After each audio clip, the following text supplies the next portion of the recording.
Why should we believe him today? Well, I only my friends and family need to worry about that, because I don't. You don't have to worry about what I say anymore, do you? I'll just be saying that to the garden. Today we're going to talk about Philip Schofield. Greg, why don't you tell us about the videos we're going to watch?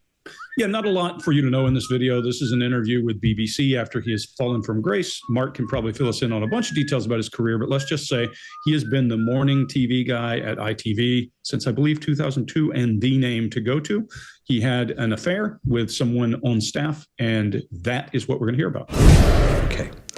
When did you first meet this young man in question? What were the circumstances? I was invited by a friend of mine to go to a school, something I've done thousands of times. Whether it was immediately or sometime after, he said, will you follow him on Twitter, because he's a fan? So I said, yeah, sure, no problem, which I did. And he probably came back saying thanks for the follow. And he was, what, 15 at the time? Yeah.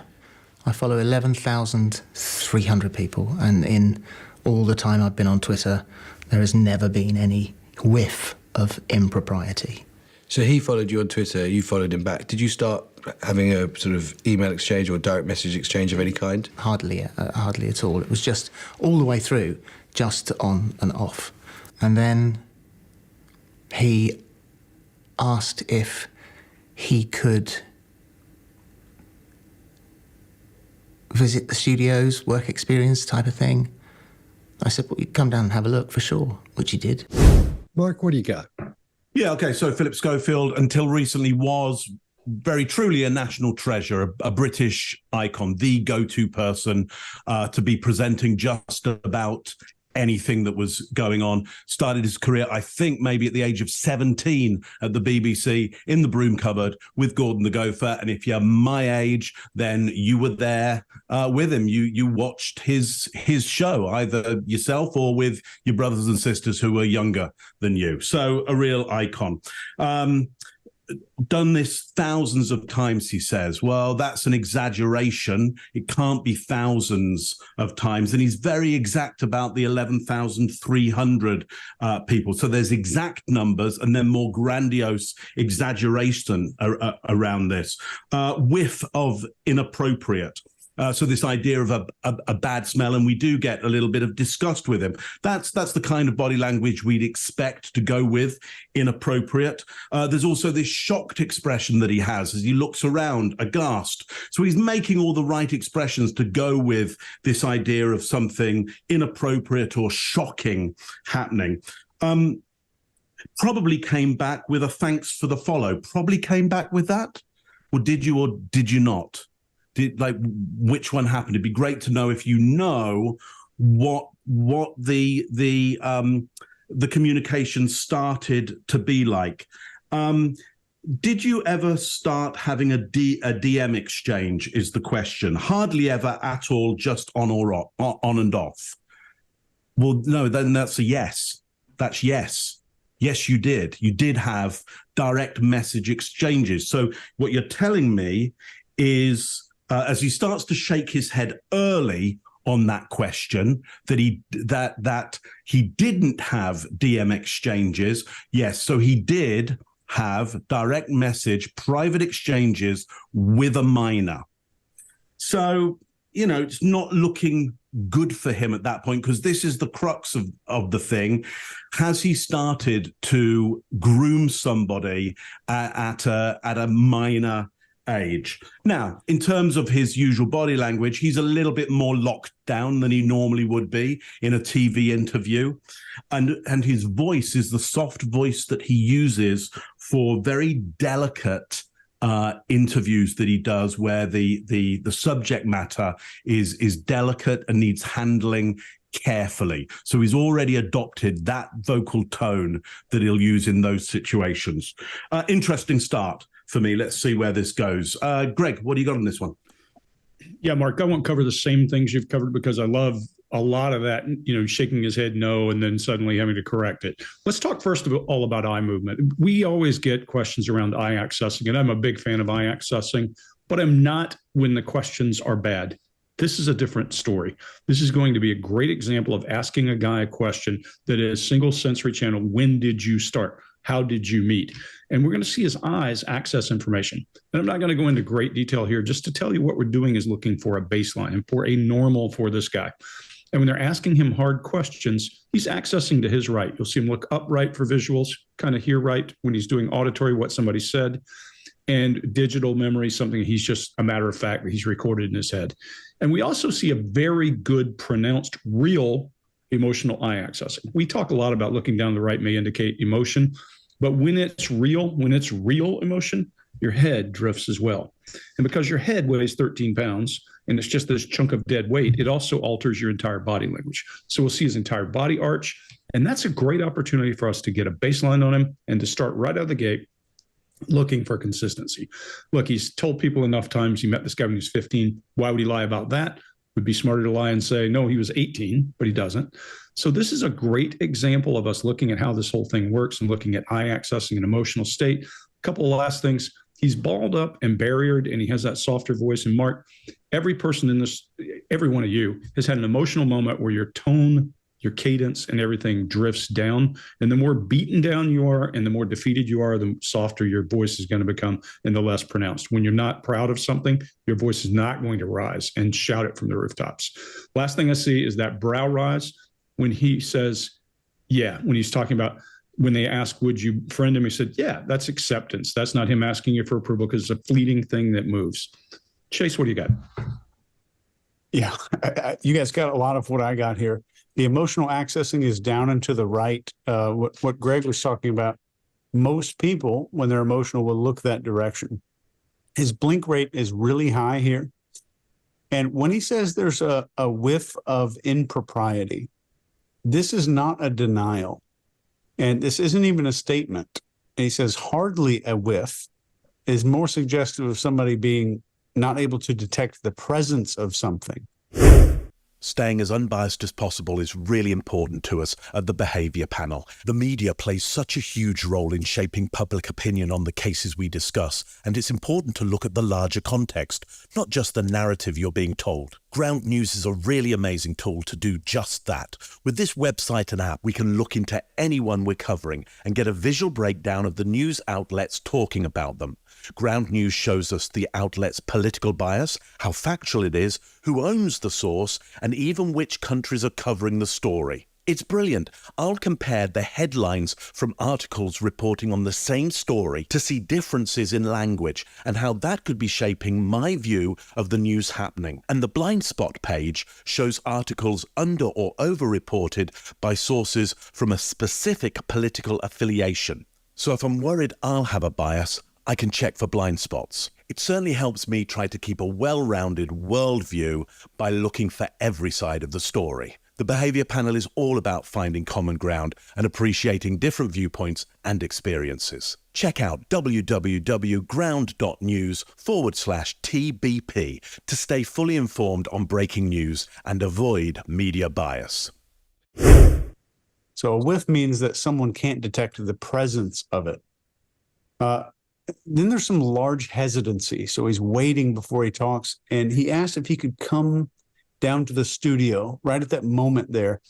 And this is commonly a deception indicator.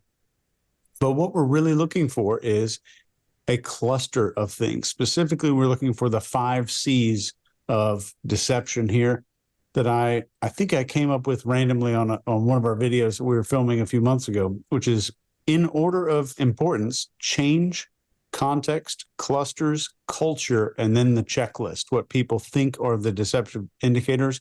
The least important on all these 5, still very important, made the cut. But those 5 things in order. And that's all I got for this one. Scott. All right. A lot of people are going to think that the breaking eye contact or the looking away means he's being deceptive. Not at all. He's just looking away and thinking. This is somebody who's like Greg was saying, or I think it was Greg, he's almost beaten down. He's defeated. We're seeing the body language of a person who's defeated and of someone who's being honest most of the time. We always ask why don't you do somebody's show us, honest body language, non-deceptive. Well, we're going to see a lot of non-deceptive body language here, and it's a great example. And we're going to see some classic examples of things we talk about all the time. And I'm sure you guys will, as we've been doing so far, will break down each one of those. So the looking away part, that's not really. Don't see that as breaking eye contact because they're lying. That's not what's happening at all. He doesn't look really tired. He just looks defeated. He looks worn out, like he's been thinking about this and going through this and hearing about it all day long, every day. And it's just wearing on him. So that's what we're seeing. I'm trying to go over stuff that you guys didn't cover. So, and when he's tilting his head, a lot of that is, as we go through here, it changes back and forth.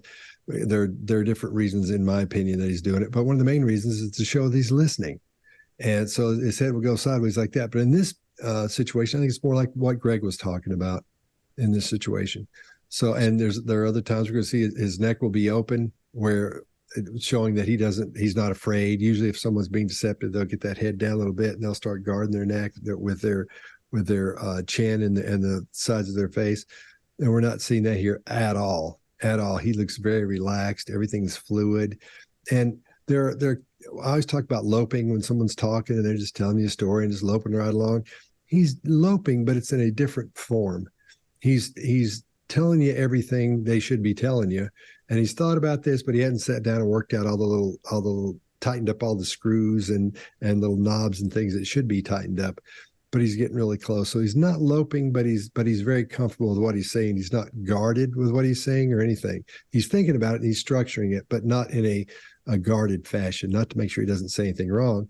He just wants to make sure he gets everything out. All right, we good? Yeah. Hey, can I say something?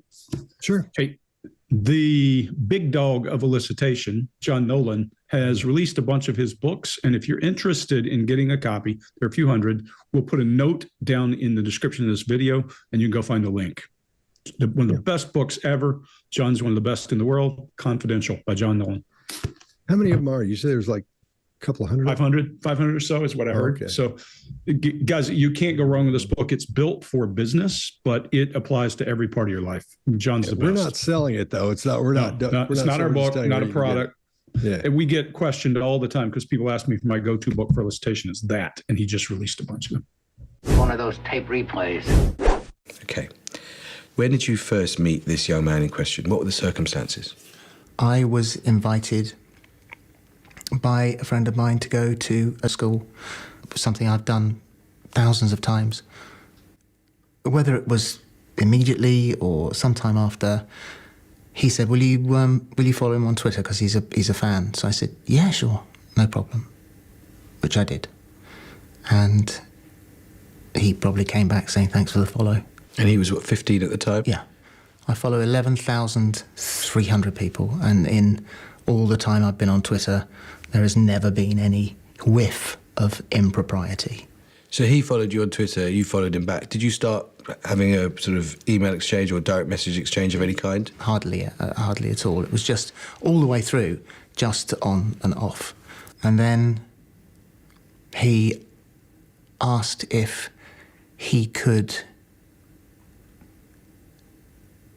visit the studios, work experience type of thing. I said, well, you come down and have a look for sure, which he did. How old was he when he made that first, there's two stages there. How old was he when he first said to you, I'm interested in television?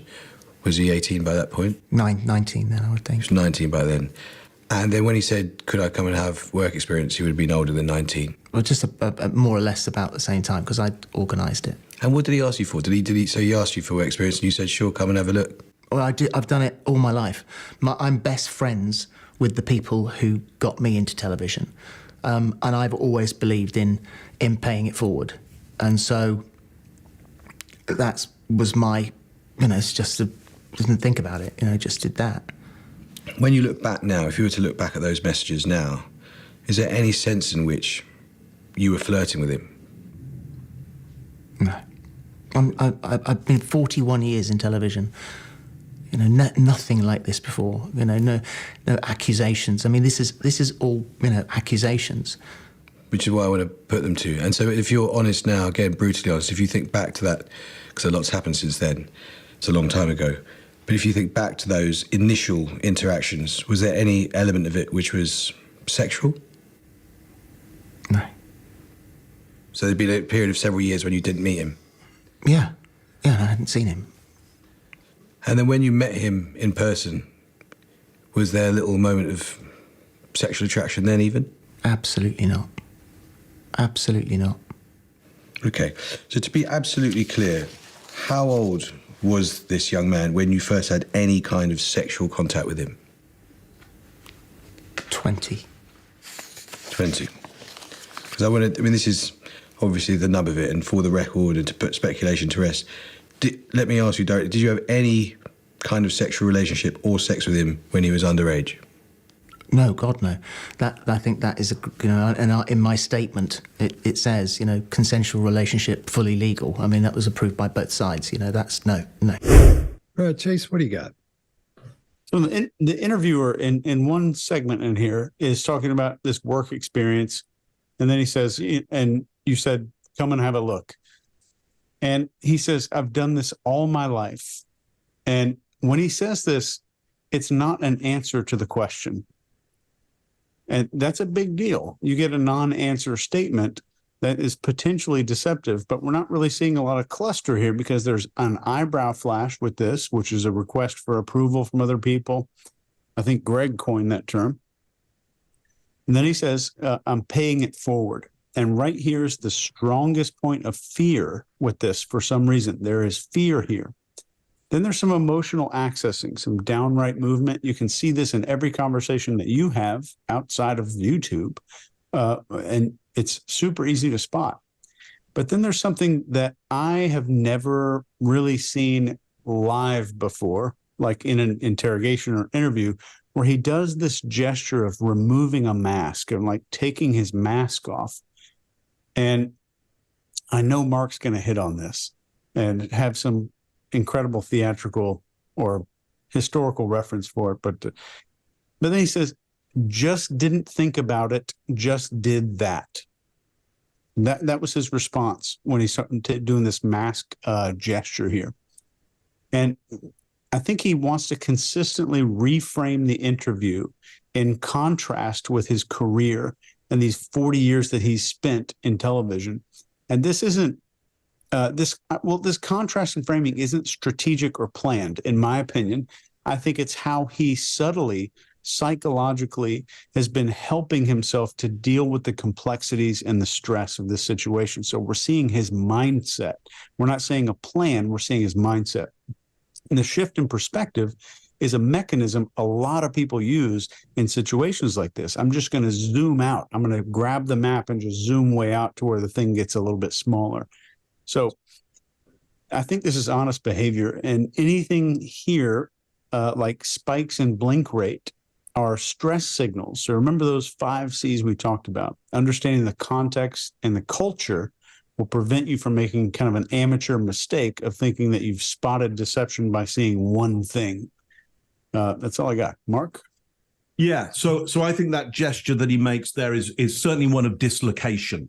So this idea of his mind not quite being where it should be at the time. He needs to convince us that this is not a pattern of behavior for him. He needs to convince us that we're not going to find a whole bunch of other cases like this for him. He's got to convince us that this is a one-off occasion, essentially. But he is going to tell us about a pattern. He's saying, well, we were best of friends. I'm into paying it forward. So he's giving us a reason to say, I do this with everybody. I get best of friends with the people who get me into the business. I want to do the same with other people. And so there is something familiar about this. These are family. And this is altruistic, or there is a debt that needs paying. I was let into the business. I'm now in debt, and so I need to pay that debt forward to others. Now, the story, the narrative of the debt that must be paid is a big, grand narrative. And we play it out all the time. Well, I owe them. I owe it to the universe. I owe it to people because something happened to me. He's consciously or unconsciously playing on that. And it could be very unconscious because these grand narratives are within our unconscious mind a great deal of the time. So for me, Chase, that as you call it, that mask gesture is on there because there is the dislocation. At some point, he wasn't in his right mind around it. But at just that point, we're not going to see a succession of this happening, is what he wants to convince us of. What I wrote dissociative expression in my notes. Yeah, that would make a lot of sense. Yeah, I might say discombobulated.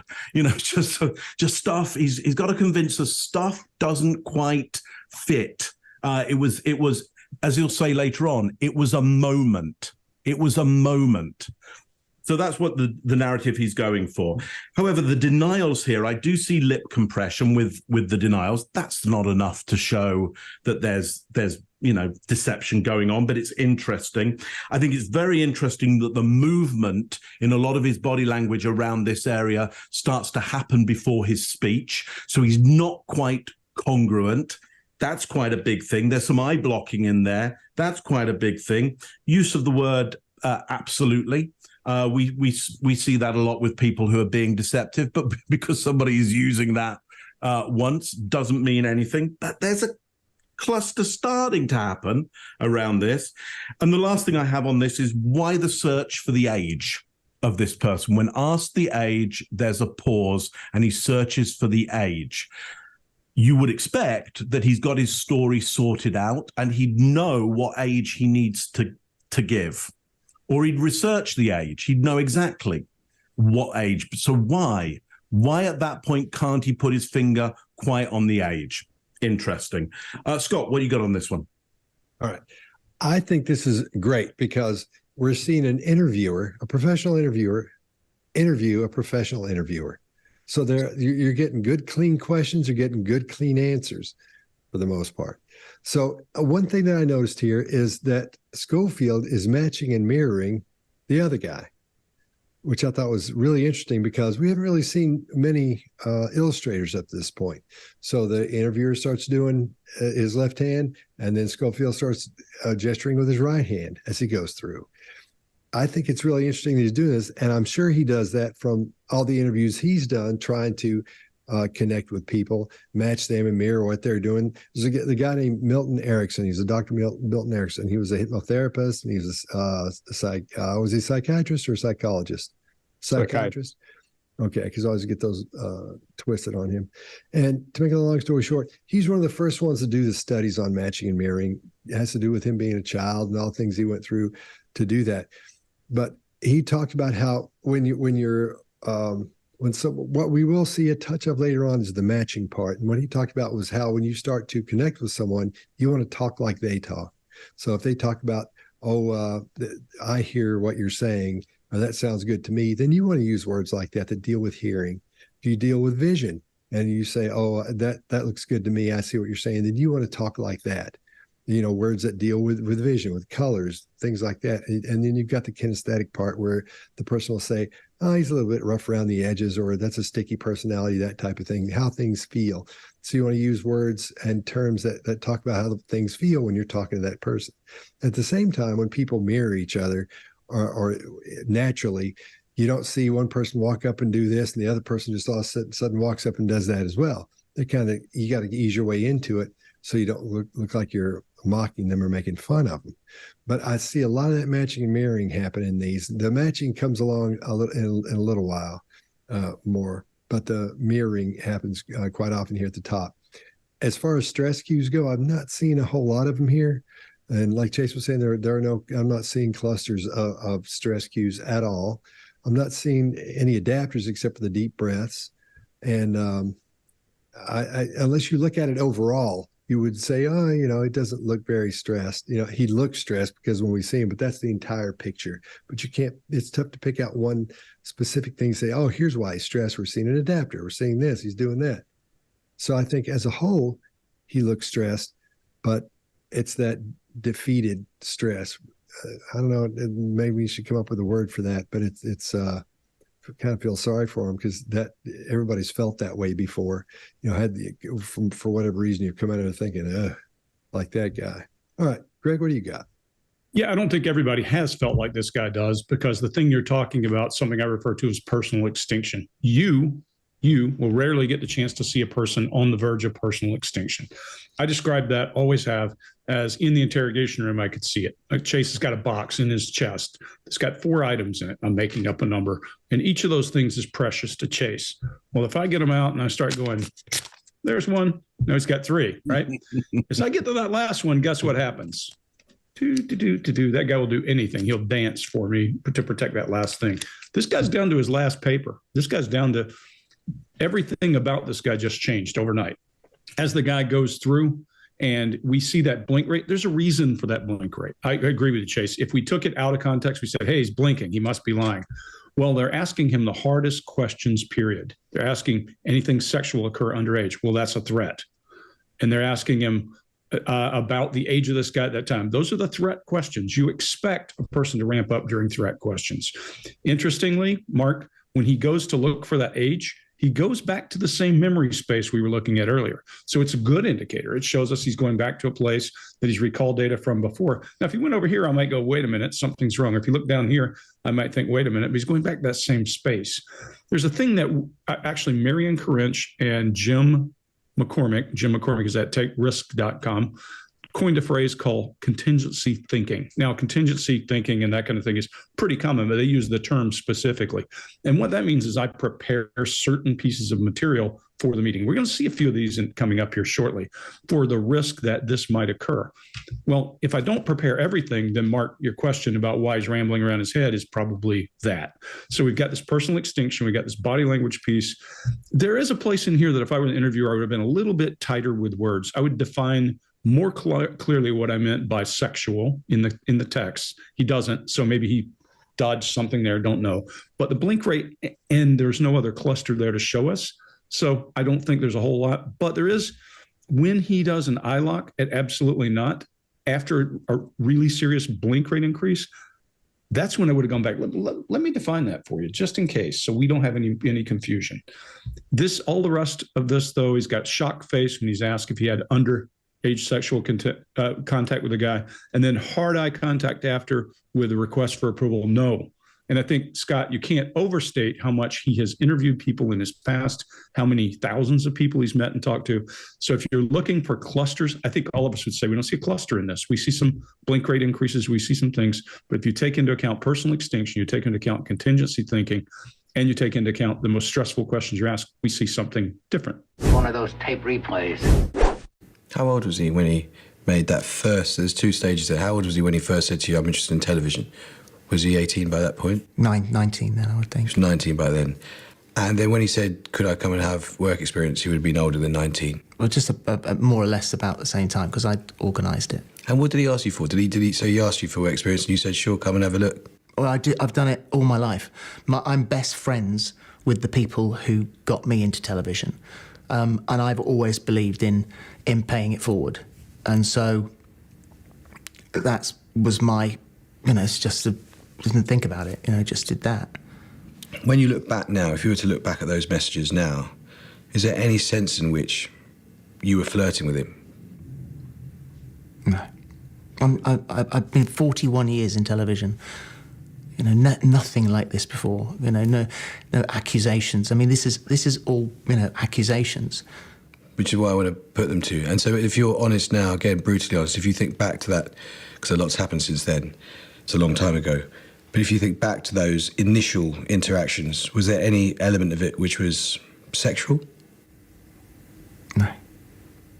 So there'd been a period of several years when you didn't meet him? Yeah, I hadn't seen him. And then when you met him in person, was there a little moment of sexual attraction then even? Absolutely not. Absolutely not. Okay, so to be absolutely clear, how old was this young man when you first had any kind of sexual contact with him? 20. 20. Because this is obviously the nub of it, and for the record and to put speculation to rest, let me ask you directly, did you have any kind of sexual relationship or sex with him when he was underage? No, God, no. That I think that is and in my statement it says, consensual relationship, fully legal. I mean, that was approved by both sides. That's no. And then when he got work experience at This Morning, so he's 20 years old at this stage. He's someone who's come in. Well, that was, I think, by that stage at 20, he'd done. There was he came in for a visit. We went out because he was going to be picked up, and I was worried that he might be on his own. So I said, well, we'll wait. Let's go have a bite to eat. It wasn't a meal. It was just waiting for someone to pick him up. So it was, don't worry, don't go out there on your own and be picked up. So at that point, you weren't in any kind of a relationship? No, God, no. Right, okay. How long after that was it that you had the beginnings of a sexual relationship with him? He'd been working at the show for a few months, and we become mates. We were mates, and we around the studios, you hang out together, you chat to each other, that sort of stuff.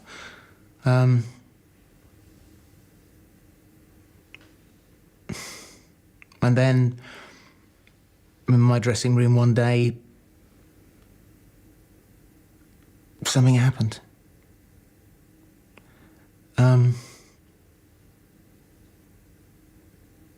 Which, obviously I will regret forever, for him and for me, mostly him. But that happened maybe 4 or 5 times over the next few months. And I know it's unforgivable. But we weren't boyfriends, we weren't in a relationship. I was really in a mess with my own sexuality at the time. And it just happened. How old was he at this stage? 20, 21. Greg, what do you got? So here, when we get in, when we get into this account, I would start to be more suspicious. Now, there's a whole bunch going on that appear to me to be clusters, and it doesn't mean that he's lying outright. However, let's walk through a list of these things. Look at his eye accessing. Remember where he was going before? Now look at where he's going now. He's going to a new place. Something is up and something is different. He's navigating on how to characterize it in the least damaging way, maybe. Maybe he's thinking, well, how should I approach this? But if he's going here for visual memories constantly, and then you ask him a question about what happened, he goes, well, it was kind of spur of the moment. Hold on. Let's figure that out. Maybe we'll see an indicator later. But for some reason, he has moved where he is going. Maybe for some reason associated with how he's framing the conversation in his head, but pay attention to that eye accessing. This is why eye accessing matters. You look for a baseline and you look for a deviation, big deviation. His cadence gets even slower. Either earlier or now is out of whack because things are changing dramatically. Forward and backward past the questioning would happen. Okay, so tell me about what happened with you and this guy. How did that happen? Was it before or after? Did it go this way or that way? And if you just watch him, his signaling for the regret of this whole thing and his emotional eye accessing are at the right time. His breathing rate changes at the right time. And he shows disdain, that horrible taste look in his face for that it just happened. When he says it just happened, I'm suspicious of how it just happened and was there some reason it happened and what part did he play? I would dig into those things because for some reason he has deviated from his baseline dramatically and there is a cluster. Scott, what do you got? All right. I think for the most part, his stress cues pretty much remain the same. They're very low. He does spike in his blink rate a little bit in certain spots. That's normal. That's fine. Because we're all going to answer questions. You got to think for a minute. You may blink a little bit, or you may have to run through something. So that's fine. Other than the deep breaths, I'm really not seeing a lot of adapters in there. His illustrators are really smooth and fluid, which lets us know he's really not worried about what he's going to say specifically. He's not going to let something out by accident. So he's not locked down and trying to pay attention to what he's saying word by word, like we see quite often in some of the people that we talk about on here. And his answers, they just sort of continue to lope along. It's more of a stress lope, but it's still So I think it's because of the overall feeling he's got, that defeated feeling. But he's just letting the information just come right out without really stopping and being real jerky with it. So I think that lets us know that he's being honest, or is not guarding what he says.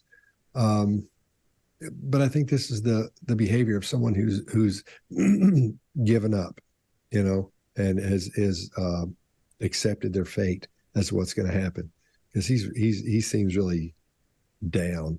We're not seeing a lot of stress cues, so it's not that down of something bad's going to happen to me. I think he's already accepted the fact that something bad's happened to him, and he knows what's coming, and he understands what's happening and what's going to happen. And I'm not seeing any deception cues in there at all. Chase, what do you got? So there's a cultural underpinning that's quietly under the surface of this, if you just listen between the lines here. And I'm just going to go full disclosure here. I'm going to go off the rails. In some of these videos, I'm not even going to profile the video. I'm just going to be talking about this issue, but I'm going to be talking about the behavioral aspects of what's secretly going on here as the videos continue. Some videos I'm just going to skip, just so I can give you these little pieces of what's probably happening under the surface. So think about what you saw in this clip here. There's a strong reminder that it wasn't a full meal together. It wasn't a date together. And when he was of legal age, there's a vehement denial of it being a relationship. There's a very strong reminder that they were mates or just friends. There's a strong statement of, we weren't boyfriends. We weren't in a relationship. And he says also, I'm in a mess with my own sexuality at the time. If you think about somebody his age who grew up in the 60s, their perceptions around sexuality, especially homosexuality, would have been significantly influenced by the climate of their childhood. During this era, Western culture, from what I know, is steeped in what they call normativity, I think, nowadays. This is the belief that heterosexuality is the norm, the default. Homosexuality was misunderstood, stigmatized, and sometimes legally penalized in some places. Now imagine growing up in that environment. In kindergarten, elementary school, schools were like tiny societies mirroring all of these wider societal norms. And the rules of the game, so to speak, were just these rigid, conventional things that emphasize just these traditional roles and relationships, but they marginalized everything else. So children develop beliefs that carry into adulthood without their consent or their permission. And when something's made fun of, so often in childhood, they form powerful aversions to that idea, and their identity is shaped in these formative years. It's so deep that you see adults feeling shame for something that was formed in childhood and reinforced for decade upon decades. So the denial here is about homosexuality, and I think it's a deep level unconscious shame, which is unneeded, doesn't need to be there, that conflicts with an idealized self-image. Mark, what do you got? Yeah, lovely. So look, just skipping a little bit backwards into that last video, because I think it's important to say that he had that very strong question around impropriety with a minor, which he says, look, I think that's in our, and then changes it to my statement. He would know exactly what's in there or his statement, and he says it's approved by both sides, which suggests that there could be conflict there and it needs approval, and suggests there may well be a settlement going on. I think it's important to say that, because that will come up a little bit later on. Has something been arranged between these two? Some kind of settlement in order? Now, I think, given he's got past this very strong question, it's interesting that this bit, there is a strong change, and he does fall to bits a little bit. Going out to eat, because he doesn't want this person to be on their own while they're picked up. Well, White City, there are at least 3 close by subway underground stations. If somebody's picking you up from White City, they can just drive into the driveway. It's very well protected. It's a very nice area, White City, at that time. You're going to be absolutely fine. If he's 17, 18, 19, 20, whatever age he might be at this point, and he's working as a runner, he's going to be okay. It's going to be all right. You don't need, if you're Philip Schofield, I would say, as altruistic as you might want to project yourself as, I was just being nice and keeping this kid safe. Somebody who knows London, is going to be in TV, is going to be just fine being picked up at White City. Okay, they're going to be just fine. It's going to be, it's the old BBC. It's going to be fine. So there's a lot of reasoning and justification for this food together. But Chase, to your point, I think you're right. I don't think it is about him trying to lie about something. I think it's about the culture of the time, because he says something happened, that happened, it just happened. Well, that's distancing. So is he distancing because, well, no, he's been clear about there was an act there. There was undoubtedly a sexual act. He's just not going to say that. Why? Because I don't think he can say that. I think he personally isn't in a position where he's really to be out with himself and other people. He can't say the word. So I don't think it is deception. And he says he regrets it and it's unforgivable. So he's taking already a lot of responsibility. Interesting. As we go forward, let's try and work out how much of that responsibility and regret is about the act and how much it is to deflect us away from other things that might be going on. How much of that regret is honest? How much of it might be about something else? That's all I got on this one. One of those tape replays. And then when he got work experience at This Morning, so he's 20 years old at this stage. He's someone who's come in. Well, that was, I think, by that stage at 20, he came in for a visit. We went out because he was going to be picked up, and I was worried that he might be on his own. So I said, well, we'll wait, let's go have a bite to eat. It wasn't a meal, it was just waiting for someone to pick him up. So it was, don't worry, don't go out there on your own and be picked up. So at that point, you weren't in any kind of a relationship? No, God, no. Right, okay. How long after that was it that you had the beginnings of a sexual relationship with him? He'd been working at the show for a few months, and we become mates. We were mates. We around the studios, you hang out together, you chat to each other, that sort of stuff.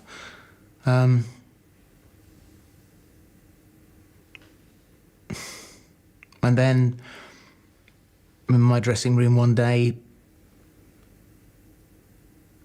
something happened.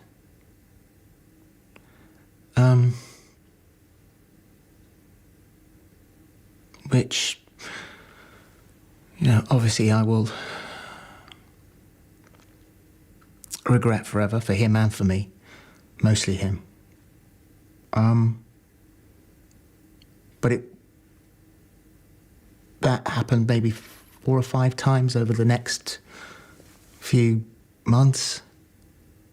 And I know it's unforgivable. But we weren't boyfriends, we weren't in a relationship. I was really in a mess with my own sexuality at the time. And it just happened. How old was he at this stage? 20, 21. Before we get into the relationship and what happened after that moment in the dressing room, if we go back, because you were very specific in your wording in your statement about how the relationship was unwise but not illegal, and the question of legality centres around your relationship with him before he was 18. Just be really clear, your relationship between when you met him when he was 15 and then when he was 18 was occasional direct messages, no pictures of each other sent to each other, occasional direct messages, and you would say that that wasn't really flirtatious at all. It was just work related, just, career advice, career help. And no sort of sexual forwardness at all in any of that stuff. Okay. How long did you then have a relationship with him which was sexual in nature? As I said, it probably happened 5 times, maybe 6 times, but nothing more than that. So when did your relationship with him end and why? I was, at the time, really beginning to get into a very poor mental state with my own sexuality, and I thought that was bad, nothing like this.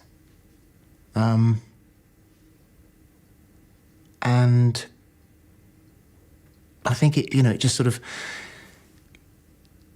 drifted. I mean, we still stayed mates. We were still mates, still stayed friendly. And I got him work, because obviously, you're living in London, you're struggling. And I got him runners' jobs on other shows that I did because he was a very good runner and a mate and someone that you know. It's always nice to have a team around you of people that you know. All right, Mark, what do you got? Yeah. So no pictures. So it's talking about the direct messaging here. We want to be sure that there's been private messaging between Philip Schofield and, at that time, a minor. And the question is, were any pictures exchanged? No, he says, but it's very, very quiet on that. Now, is that, as Scott has coined, is that a fading fact there, or is that defeat? Don't know. Could be either, because we have got somebody, as Greg, as you're saying, is having an existential crisis at this point, and we could have some extreme levels of soft voice because of that defeat. As I said, 5 times, maybe 6 times, and he leans in on that on the 6 times. Well, the last time he was saying it was 4 or 5. So we've got scope creep happening here. The numbers creep around. It would be helpful if there was more definition around some of these important numbers, I would say.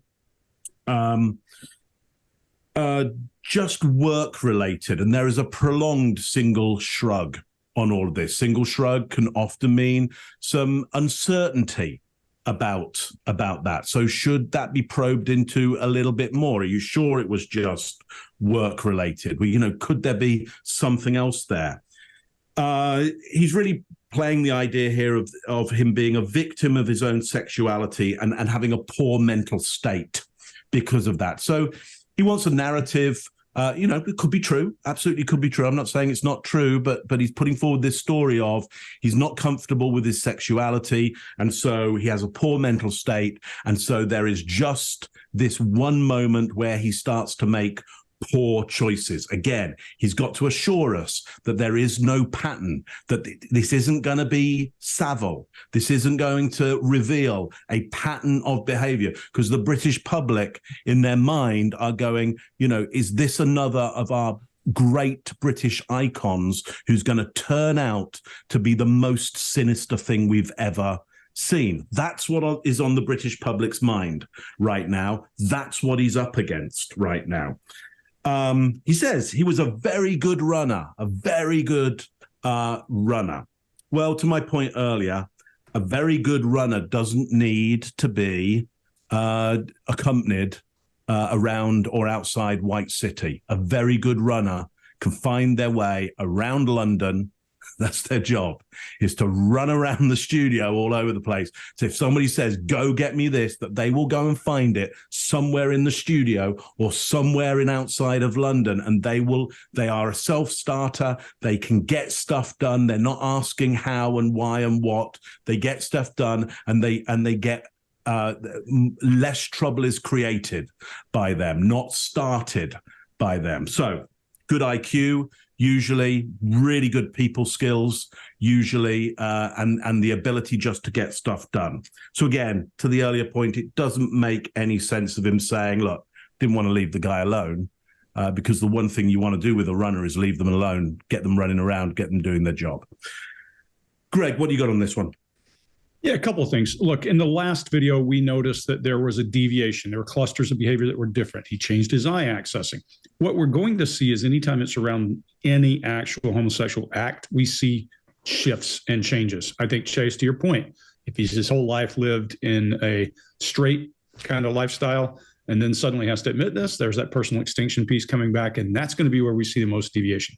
Interestingly, here we see a lower jaw stretch, that lower jaw stretch thing he does, that you usually see associated with palms up, shoulders up, and that's it's submission. It's just what do I do? Usually you see their head shrink in and that kind of thing. And that happened right after I thought that was bad, but nothing like this. And when he said nothing like this, look at the emotional eye accessing as he drifts his head down into his right. You can see this guy is hammered. Something is really hitting him hard, and we know what it is. So then the only part in here that I find awkward is, and it's painful to watch, is when he's shopping his answer for how many times it happened. Because he goes five, 6 times maybe. Yeah, look, if you'd shaken your head no or looked shocked, he probably would have said 3, because he's shopping for what's acceptable, what's normal, and what's okay. We see that all the time. Anytime a person is at threat and you're on top of them and you're after them, that's going to be what they do. They're going to try to shop their answer as much as they can. He's got an upward lilt, elongated syllables as he's navigating words. And then he navigates words very carefully around his sexuality, and he starts to throw it out there. And then he does that down right and down left back to internal voice with a request for approval, his forehead up, and his cadence shifts as he navigates. What's interesting to watch in this guy is, like everybody else, he's going to have good and bad moments, but we're looking for changes that are meaningful and clusters. We're going to see him go through a lot of changes as he moves through this video, and some of them are going to be more sheltered than others, normal, especially in a situation like this.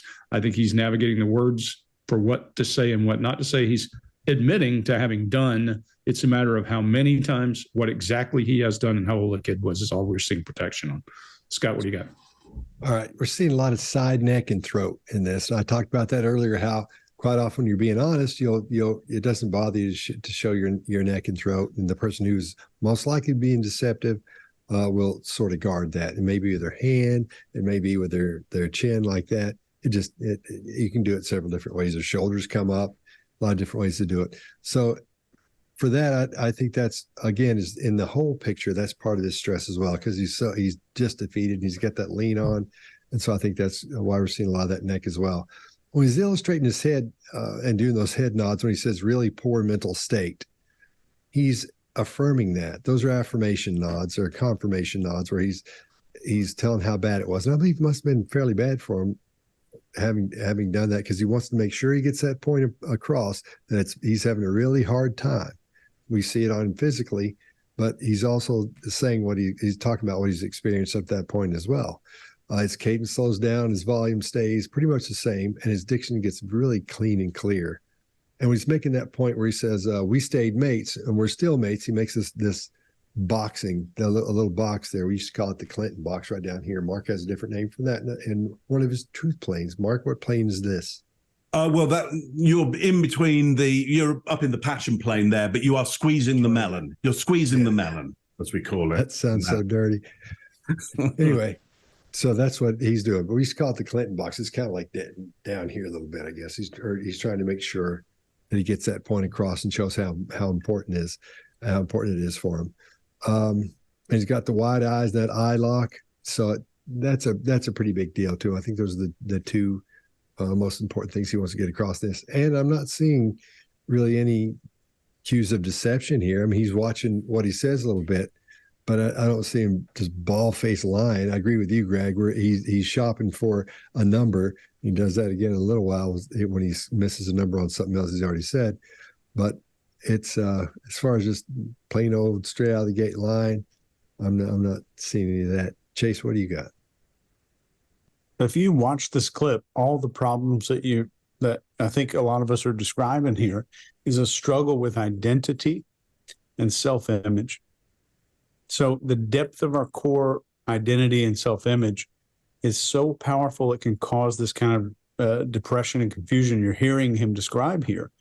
still wanting to refer to him as a mate and friend only, romantic side being left out, just makes it emotionally easier to a lifetime of exposure to this literal programming.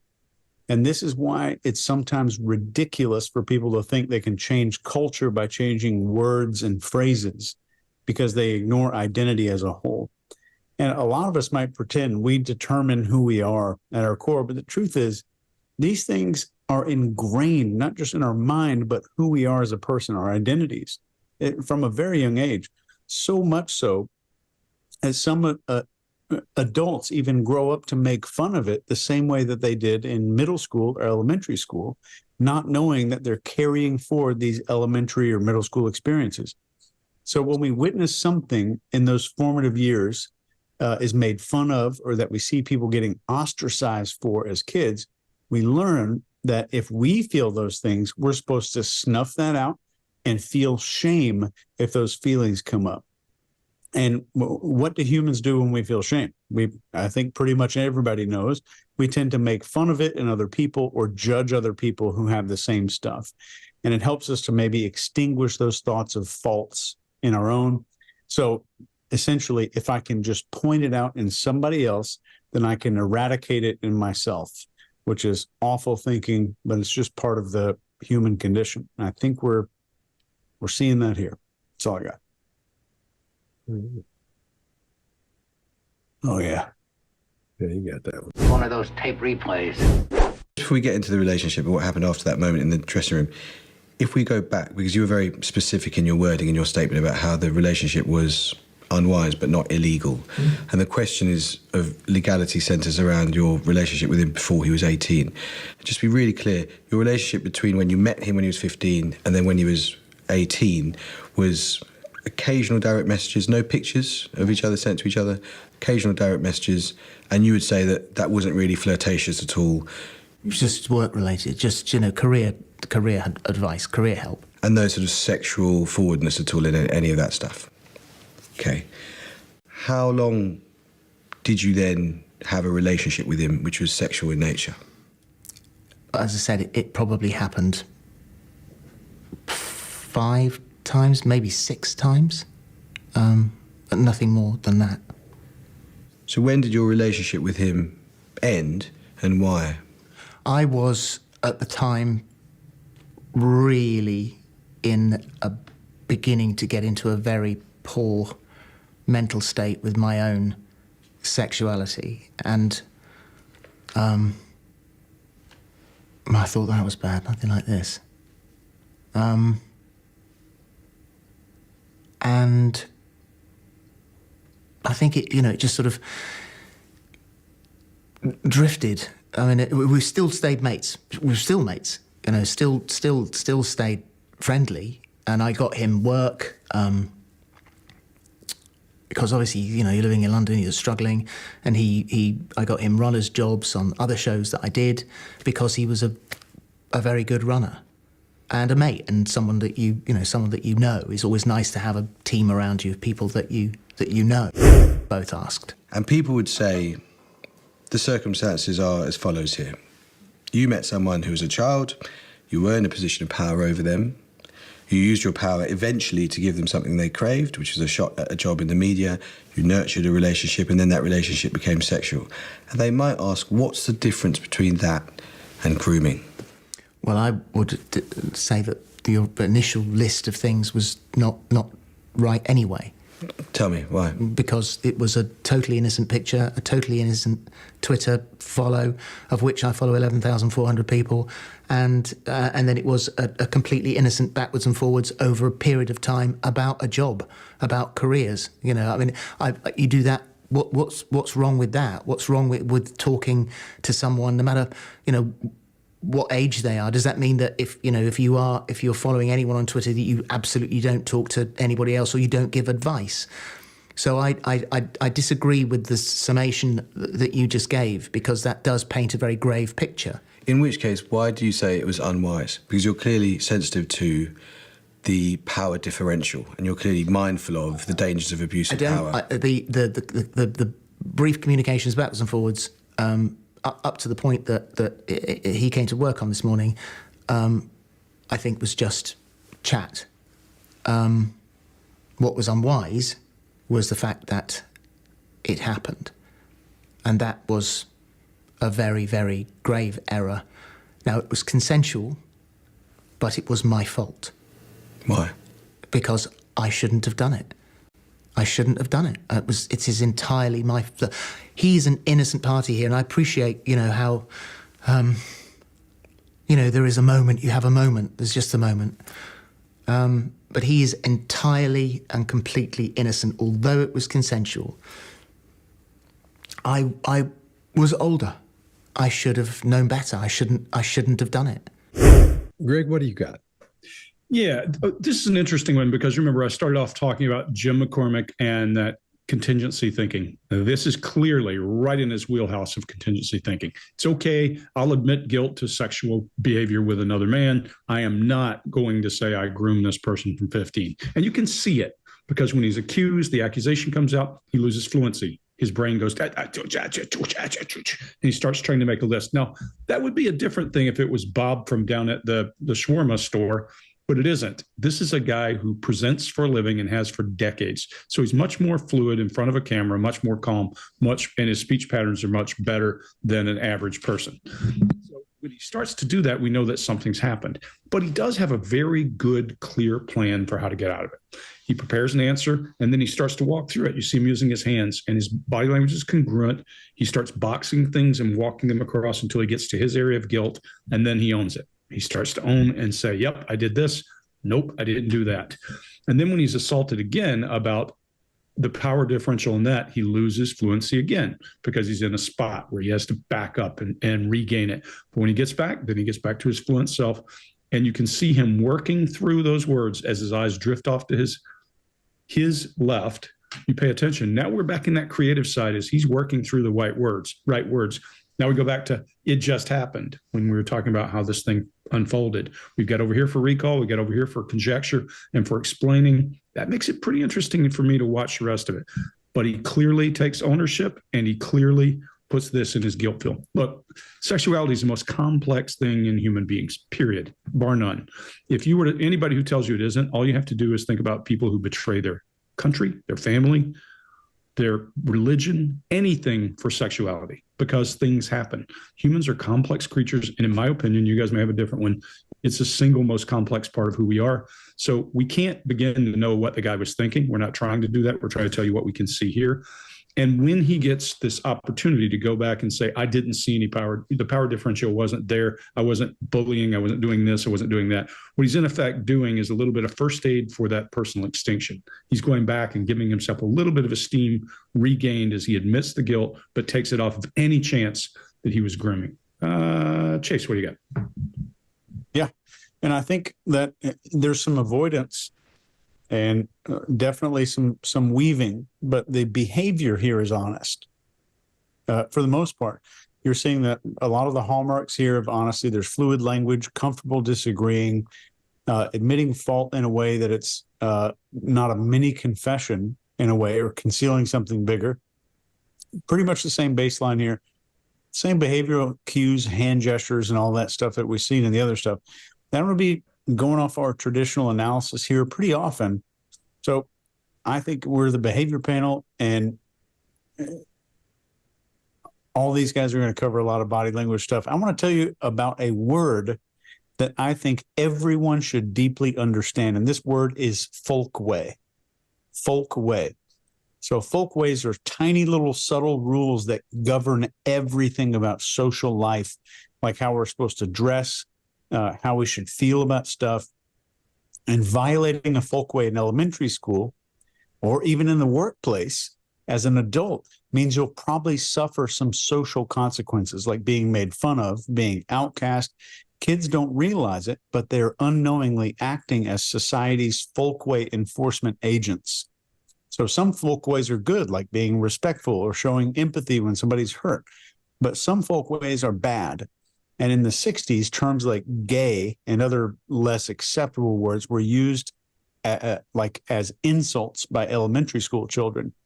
And many of those kids become adults not realizing that they became adults who are enforcing folkways from childhood. So you see kids making someone for being different. That's a folkway. That's enforcement or programming at work. And they're quietly teaching what's acceptable, what's cool, and almost permanently shaping behavior of adults. So over time, our consistent adherence to these folkways is just an integral part of our just personal identity. And it shapes how we view ourselves in relation to social groups and the world around us. And just knowing about this stuff has the power to change somebody's life. That's all I got. Mark? Yeah. So let's talk about what the norms are and how he's trying to adapt the norms in our mind. It's very grave, he says. What's wrong with that? What's wrong with helping people out, on social media? So, and of course, everybody would go, yeah, it is very grave if you can't just, give people a hand and help people out and be altruistic. That's what awful. But then we got to think, hang on, you're not doing it publicly. You're doing it privately. You're using a private message system with minors. Now, just as a word of caution to anybody out there, you should not send private messages to minors unless they are in your family, direct family, or you have a professional relationship with them, i.e. you might well be a therapist or a counselor to them, and you would be certified at that point, and you have had a whole bunch of, and even then, there's a risk. So you would be keeping those messages so that you could deliver those messages. Were there some kind of inquiry into what has gone on here? So he's really trying to skew this on us. And I totally understand why. He's done the wrong thing. He should know this. He's been in children's entertainment since he started. A lot of access to minors. Again, that's the British public's problem. We have somebody here with massive access and power to minors, and the British public are going, what is going to be uncovered here? Who have we been in love with as an entertainer for so long, given them all the best jobs, and what has been going on behind this? I don't think he does himself any favors by going, well, playing the innocent, the naive, and going, well, what's wrong with that? What world do we live in if I can't have a conversation with a kid via social media? No, it was a private conversation. It was a private conversation. He says, I think it was just chat. Well, you should know. You should know whether it was chat or not. You should know if images were sent or not. You should absolutely know that. And as somebody who's in that world of entertainment, you should know that you are at huge risk, and everybody's at huge risk if you don't keep yourself to those rules, essentially. But anyway, here's what he does. I think he says, look, the other person is innocent. It's my fault. So he takes responsibility and kind of a micro confession of that. And I think that distracts from what the real question is, which is about, have you been having private messages with minors? Who else has this happened with? What's really going on here? For me, he's not truly getting into that question. I don't understand. I understand why. It could be, it's a tough one. It's a tough one for him. Greg, what do you got on this one? No, Scott, what do you got on this one? Thank you, Scott. Chase, there's also a record label, a Smithsonian label called Folkways, and they had some of the best old blues stuff like Lead Belly, Mississippi John Hurt, really, really classic albums and classic recordings of some of the best old blues stuff, some bluegrass and all kinds of traditional American music. It's one of the go-tos for that, which a lot of people on here that are in that kind of music go, oh, I know what Folkways is. It so. For most of us, it's a record. It's a Smithsonian label, but you're right. That's you've nailed the true meaning of it. Now, I think in this video we're at the crux of the matter, and here's where we see all these changes, and that's why, because everything changes. Cadence speeds up a little bit, it gets a bit louder. His volume is not it's almost compressed because he's such a great speaker that quite often when I speak, mine gets quieter and it gets louder. Then I get like this, but his is almost like it's almost compressed. So his volume goes up and it stays there as he goes along, which is really good. His illustrators are much faster now. Everything is changing here. It changed a lot in the last one, but in this one it's even more. Things are speeding up a little bit because the interviewer is hitting these points that are really important that he wants to know. It's sort of like the same question last time, but he's digging in a little bit deeper on some of these. A lot of these changes, some people will say, "Oh, it's because he's being deceptive." I'm not personally saying any deception here, but it's just because it's getting more to the point, and it's stressing him a little bit. What else? Let's see. I'm trying to get stuff you guys haven't hit. So try to listen and watch for some of these changes. If you're in a situation where you're asking somebody something, everything seems to be fine, and they start ramping up, it doesn't mean they're being deceptive. It just means you may have, there's an issue there. Maybe you've hit on the things that are really important in that situation or in that questioning, that line of questioning as you go along. But again, I'm not seeing any deception. And the cool thing about it is that he owns it here. And he's saying the whole time it's my fault. It's tough to do that. Not everybody can say, "Oh man, it's all my fault. This shouldn't happen." So we don't see that very often on here at all. It's mostly people saying, "I didn't have anything to do with it. I know what you're talking about." But in this case, it's tough to do. It takes a dang real man to be able to come out and say, "Listen, this is all my fault. I'm sorry. This is all my fault." So that's fairly impressive from my point of view anyway. I think it's kind of cool. One of those tape replays. Both asked. And people would say the circumstances are as follows here. You met someone who was a child, you were in a position of power over them, you used your power eventually to give them something they craved, which was a shot at a job in the media, you nurtured a relationship, and then that relationship became sexual. And they might ask, what's the difference between that and grooming? Well, I would say that the initial list of things was not right anyway.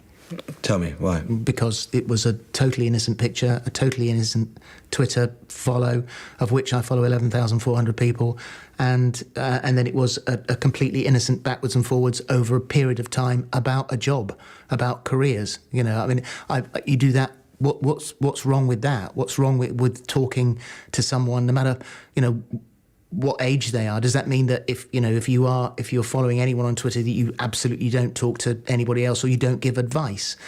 So I disagree with the summation that you just gave, because that does paint a very grave picture. In which case, why do you say it was unwise? Because you're clearly sensitive to the power differential, and you're clearly mindful of the dangers of abuse of power. The brief communications backwards and forwards, up to the point that he came to work on this morning, I think was just chat. What was unwise was the fact that it happened. And that was a very, very grave error. Now, it was consensual, but it was my fault. Why? Because I shouldn't have done it. I shouldn't have done it. It is entirely my... He's an innocent party here, and I appreciate, how, there is a moment, you have a moment, there's just a moment. But he is entirely and completely innocent, although it was consensual. I was older. I should have known better. I shouldn't have done it. What specifically do you feel that you did that was wrong? I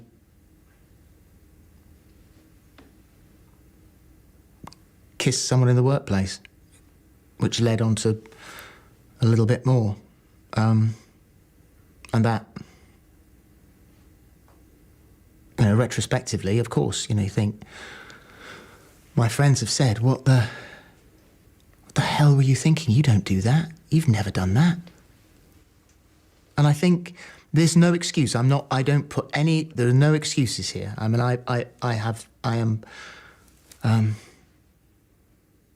it's my fault. But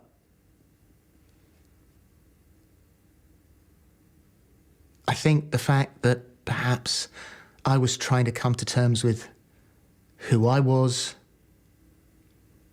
what I was going to do about it, the effects that it would have. I think that's probably the reason. And do you feel, just listening to how you are talking about it, do you feel that what was morally wrong about it was that it involved an abuse of power because you were an older guy who had more power than him? Obviously, that criticism has been levelled at me, but well, I've never done that in my whole life. I've never abused my power anywhere. I'm not a bully. I don't. I mean, God, you read the things that you're supposed to be. I don't lord it around TV studios. Everyone is a friend. I've gone through all of this time. Most of the messages I've got are from people that I work with saying, "Oh my God, I can't believe they're saying this. I mean, we love working with you." I snapped once around about the time that I was coming out. I snapped at one of our producers, and after the meeting, I immediately got up, went to her, and apologised. It's not me. I don't do that. I'm not rude on the studio floor. I don't bully people. I don't lord it around. We're all a very, very on one level team. And that's been the important thing for me in 41 years of television. All right, I'll go first on this one, because I think what we're seeing here is a lot of severity softening. And this is the first time we've seen him sort of squiggle in and out of what really happened or how much happened. When he first goes in, starts talking about kissing somebody that led to bigger things, and he sort of soft pedals all that. So that's the first time I had a little something go off and go, ding, something's up here, man, and sort of start questioning what's actually happening. I don't see any huge deception cues here, but that right there tells me that he's the way he's wording that, and we're hearing the fading facts. He's severity softening there. It takes a long time to think about it, which is fine. But that doesn't mean it indicates deception, but he is hedging a little bit there. He's I think he's watching what he says in that situation. Again, we have to look for clusters.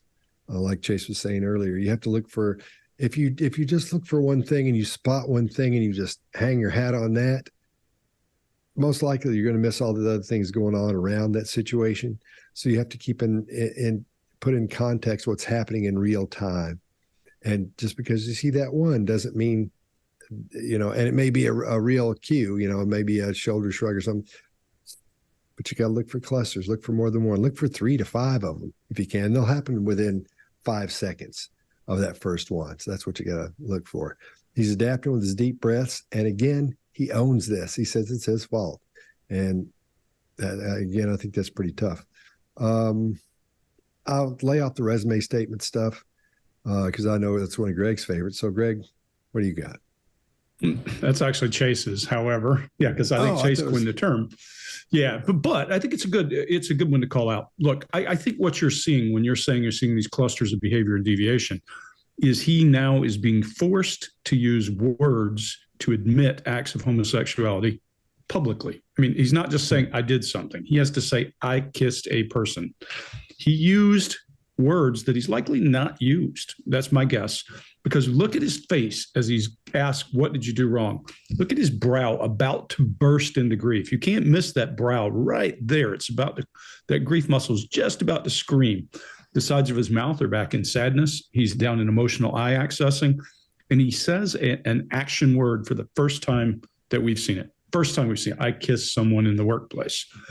This goes back now, Mark. Remember in number 2, I think it was, where I was saying his eye accessing went somewhere else when he was asked to recall a fact. And I thought he was negotiating with himself, trying to figure out, how do I word this? It said this then, he probably wouldn't have used his eyes in the same way. He would have said, boom, I did this. And I'm going to take a guess and say that's part of why we were seeing the anomaly and those cluster shifts there. Here, he's explaining a concept where he is the aggressor. He's just admitted to being the aggressor in this case. That takes some fairly bold statement for him to say, and I think it's hard for him to say. And Scott, while he says it's my fault, he doesn't necessarily say it's my fault cleanly. He goes, it's my fault, and slows down. And the but, I was waiting for the but with all that silence, and the but does come. But I was confused about. Got it. You're confused about it. However, then the guy comes right back at him. Wait for a second, though. When he says, I was confused, but there's real grief at the facts it would have with his family when he's talking about while he's in emotional accessing. You could say he's beaten down, and you could see it. You can see he's just defeated. But when he talks about people who've contacted him, he rises in the chair, and it's almost like he gets a new burst of energy. But there's still a problem here for me. He doesn't address the central question. Remember, I talk about a glass wall. He's answering the questions, but he is not answering this question. Don't you think the sheer power you, as your singularity of name, wield with a young person could impact that outcome? He doesn't answer that. He avoids that. Mark, what do you think? Yeah, I got to agree. Well, I agree with both of you there because, look, kissed and led into something a little bit more. Yeah, that is minimizing. It is softening. Now, I would go with Chase on this. I think that's really about him protecting himself from actually saying the sexual act, because I don't think he can really come to terms with that because of the society that he's grown up in. And well, you know, look, there's been a value in him coming across to the majority of people in the UK as being heterosexual. There's been a massive value to that. And so, you know, it would have been a devaluation, unfortunately, to his brand, we would suspect, if he was, you know, coming out any earlier than he did. So I understand that. Yes, it's my fault, he says, and that is a confession there of responsibility. To your point, Greg, when he talks about, look, was there something of extreme power that you need to be aware of? He suggests there wasn't any status play at hand and suggests it's a really flat organization there. So, you know, look, how could we're a great place to work? We're a really flat organization. How could there be any power play going on? Well, of course there could. Of course there could. Just because you say there's a flat organization usually means there isn't. I've never met a flat organization in my life. Greg, I'm sure you're the same. Everybody comes in going, you know, we're a really flat organization here. And very soon you go, oh yeah, that's the person in charge over there. We all know who's in charge. Of course, it's flat from your point of view. Yeah, it's flat from your point. Yeah, exactly. Yeah. And also people will say it's flat because that's the mantra. That's the hymn everybody has to sing. So look, just because he's singing from the hymn book there doesn't mean that he didn't have extraordinary power. And you know, it wasn't an abuse of power. And anyway, this abuse of power piece is a cultural thing anyway. And he may have his own little microculture that kind of might be going, I think I'm okay doing this. I think it's okay for me, and he may displace that somewhat into the idea of flat organizations. Look, you know, I think what we're experiencing here is it's very complex what's going on here. And again, this is an issue for the British people because it's suggesting that ITV, who he was in a contract with, did not investigate this properly, had sung this hymn of flat organizations and a very safe place to work, and anybody who was abusing anything would be weeded out. And the British public are feeling like maybe they were, you know, talking the talk, but very definitely not walking the walk because of the value of Schofield. And they knew that this was going on and there was an abuse of power, and they didn't want to go in there and rip that out because there was too much money involved. In fact, to my understanding, they've been in front of a Parliament Select Committee in order to discuss that with Parliament. And that idea, I think, will come up a little bit later. Chase, what you got on this one? Two things you'll see in this clip that you're about to watch again is a lot of emotional accessing, downright eye movement, and a very serious contemplation. And he even says so about his identity. And I want you to genuinely see this from a behavior profiler's perspective. The first thing I want you to really fully get is how profoundly deep sociology can impact us and how truly unaware of it we are. So would you say, as you're watching this, that folkways are powerful enough to make you ignore the fact that you're dying? So I want you to understand this so badly. I'm not even going to dissect this clip here. Since we're looking at a British person, I'll use a British example here. In 1979, in Manchester, England, a devastating fire broke out in a Woolworths department store. 10 people died in the restaurant, and it was on the top floor of this restaurant. They were just as close to the exit as everybody else. They didn't die from the fire itself. They died from toxic smoke inhalation. So even with this full knowledge, completely aware of imminent danger, they all waited to pay their bill. So this underlines the unbelievably compelling force of this ingrained social norms even in life-threatening situations. Our behavior is deeply influenced by these folkways to the point where they can just literally override our instinct for self-preservation. So I train psychological operations people, and one of the core things that I teach the first day of my training is that if you can change 2 folkways, you can modify an entire country. So changing one folkway means that you're getting people to socially punish people who disagree. So I hope that sounds familiar with looking at what's going on in the world today. And folkways change over time, and some of the changes are great. Some are completely manufactured to bring more suggestibility, confusion, and instability to a population. And I'll just let you run with that. The next video, we'll talk about more of this. But I want you to consider what you heard with your ears in this video. The concept of bullying, all the things you're supposed to be, the reassurance from people that your behavior is acceptable, and the strong denial of not being a consistent violator of folkways. The denial was about not violating a folkway and staying with folkways. That's all I got. One of those tape replays. What specifically do you feel that you did that was wrong? I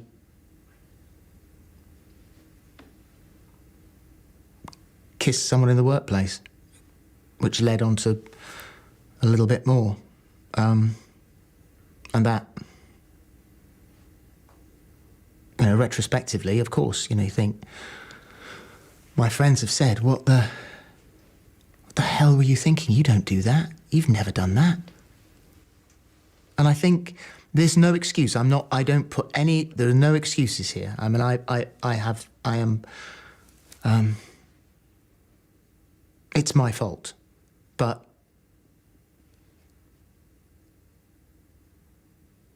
I think the fact that perhaps I was trying to come to terms with who I was, what I was going to do about it, the effects that it would have, I think that's probably the reason. And do you feel, just listening to how you are talking about it, do you feel that what was morally wrong about it was that it involved an abuse of power because you were an older guy who had more power than him? Obviously, that criticism has been levelled at me, but I've never done that in my whole life. I've never abused my power anywhere. I'm not a bully. God, you read the things that you're supposed to be. I don't lord it around TV studios. Everyone is a friend. I've gone through all of this time. Most of the messages I've got are from people that I work with saying, oh my God, I can't believe they're saying this. I mean, we love working with you. I snapped once around about the time that I was coming out, I snapped at one of our producers. And after the meeting, I immediately got up, went to her and apologised. It's not me. I don't do that. I'm not rude on the studio floor. I don't bully people. I don't lord it around. We're all a very, very on one level team. And that's been the important thing for me in 41 years of television. Do you know if he has signed an NDA, a non-disclosure agreement preventing him from speaking? No. You don't know if he has? No. At the time, I was asked that earlier on. Did I make him sign an NDA? No, absolutely not. But there's a question of whether or not he was, as it were, paid off. And No. in effect, if he was paid off, No. was he paid for his silence? No, God, no. No. So is he free to speak if he wants to? Yeah. Yes. I mean, what he wants is for all of this to go away. He wants a quiet life. He didn't want any of this to happen in the first place, and I'm sure he completely regrets it. it was my fault, so he has nothing to regret because it was my fault. Has there ever been, or is there, an injunction or any sort of NDA preventing media coverage of your relationship with him? No, and that was that was one of the things when the rumor started, and then when it came to light, and obviously both of us said, "What the hell is this?" I don't know. I said, "Well, it'll go away. I'm sure it'll go away." And then it started to grow legs, and it got bigger and bigger. It was said there was a super injunction. It was said I'd got him fired or moved on. All completely untrue. You work in television. You know the way the process works. No, you can't have someone moved on without it going through a whole team of people, the line of command. Why would this happen? I actually spoke to him the night before, or texted, either the night before or the morning of I came out and said, I'm going to come out tomorrow. And he said, "Oh my God, amazing. God, that's brave. Well done. I hope it goes okay." So, he knew about that. He was never gonna out me. We were still mates. And I think at the time it was written that the Sun were going to out me. Well, A, they weren't, and B, that's illegal. So all of these things started to grow. It got bigger and it got bigger and it got bigger. Okay, Chase, what do you got? I'm just going to talk about some folkways some more, if you'll forgive me there at home. Folkways have a really sneaky way of making us hide parts of ourselves. So they're like society's little script telling us what's cool or normal and what's not done. We don't tolerate that here. And sometimes when there's something about us that doesn't fit the script, we lock it away. And it could be as simple as like a weird hobby or something maybe bigger, like a part of our identity, or like sexual thoughts or feelings. So everyone already knows we don't outgrow this. So this can lead us into a kind of dark space where we feel ashamed of those little hidden parts of ourselves. And shame is the most quiet and most powerful emotion, according to me. It can drive more of our behavior than anger or pleasure. And it's a secret fear that we aren't good enough to measure up to folkways. That's what shame is. But here's where things kind of take a twist. The shame doesn't stay hidden within us. It can affect how we see the world around us. And this just repressing this stuff also just manifests in how we perceive other people. So when we see somebody openly exhibiting a trait or behavior that we felt like we needed to hide, it makes us feel resentment or discomfort or judgment. So folkways, while they keep some order in our society, like not running a stoplight is a folkway, and the other stuff can lead us down a path of self-concealment. So by just recognizing these hidden strings, we can do a lot. And I'm just going to give you a good quote here from a good doctor. His last name was Seuss. He says, "Just be who you are and say what you feel, because those who mind don't matter, and those who matter don't mind." So every time you hear somebody cast judgment or make fun of something, pay attention, because you might be seeing further behind the curtain than you might think. Scott? Let me ask you something, Chase.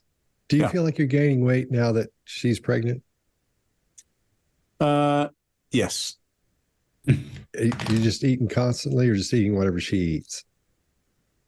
She eats extremely healthy foods. I'm allowed to deviate from that folk way. So, but I have empathy weight. Oh, good. Yeah. That's good. Good for you. That's I got nothing else on that. All right. I think he's still jacked up a little bit because of digging down into the details. So he's still moving around a lot. His cadence is still sped up a little bit. It speeds up and slows down, but he's pretty much jacked here a little bit. He's illustrating. Oh, if my power goes out, we're having a storm. Then I'll call you guys or text you and let you know what's up. Where was I? Oh yeah.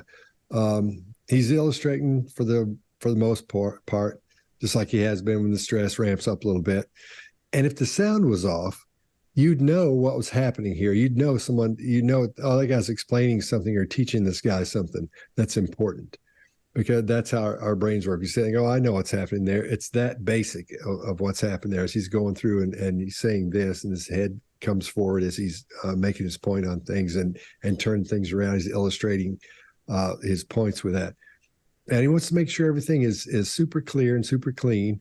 That's why I see those wide eyes and that hard eye contact. He wants to make sure everything he's saying, he wants to make sure it's clear and clean, that it's his fault, it's nobody else's fault, and he feels bad about what's happened. And I think as well, that's the reason for those symmetrical illustrators he's using. Everything is clean, clear. He's right down the middle. That's why if you saw it, you'd say, oh, I understand what's going on there, if you saw it with no sound on. And then again, one more time, to give him credit, because he owns it. He says, yeah, it's my fault, which is tough to do. Mark, what do you got? Yep. So I think within, his gestures being symmetrical, him potentially just taking a good spin line of taking full responsibility. I mean, that would be what his PR will be telling him. It may be actually his sense of what he should do as well. But ultimately, I guarantee that is what the PR are telling him to do. Even within all of that, at this point, there's some bigger shifts for me out of his baseline. There's more lip grooming on this. There's more head shaking on it. There's more adapting going on. Not that this is a sign that somebody's lying, but if you go back and look at that, you will see an increase in all of those things. Now, why might that be? I think it's because of the questioning here. Well, it's because of what is being asked about, which is, in some very specific ways, are there super injunctions against the person that you've had the relationship with talking, going public? And there's the naming of some other mechanisms by which you might be able to mediate what somebody says. For me, the questioning here, though I really like this interviewer who's really quite forensic, forensic and understanding at the same time around this interview. For my money, I would like him to be a little more generalized around this question, which for me would be around, to your knowledge, do you know if you or anybody else have some controls or constraints or incentives in place that might cause in some way this other person to mediate their communications in any way? Now, it's a big, long question, and it could be put together a lot more tidily. But what we're trying to, because if I just go, look, do you have a super injunction out? Of course, he's able to say no, because if he did have a super injunction out, he wouldn't be the person placing it. It would be at arm's length. Do you know if there's a super injunction out? Well, he may not know, because he may have people who would put that in place without his knowledge. Now, I'm not saying this has been done, but I'm interested in why, for me, this baseline change around this area here, it could be because there's been accusations there, but the accusations are there because of how quiet this other individual is being. He says, look, it's reasonable because this other individual just wants it to go away. But it really is very quiet, really, really, really very, very quiet beyond what we reasonably see in these situations. So it's quite right that people have, it's a bit of a mystery what's going on here. And he's not making the mystery any clearer, for me, certainly. Greg, what do you got on this one? Yeah, let's talk for a minute, Chase, about your folkways and why these questions are coming up.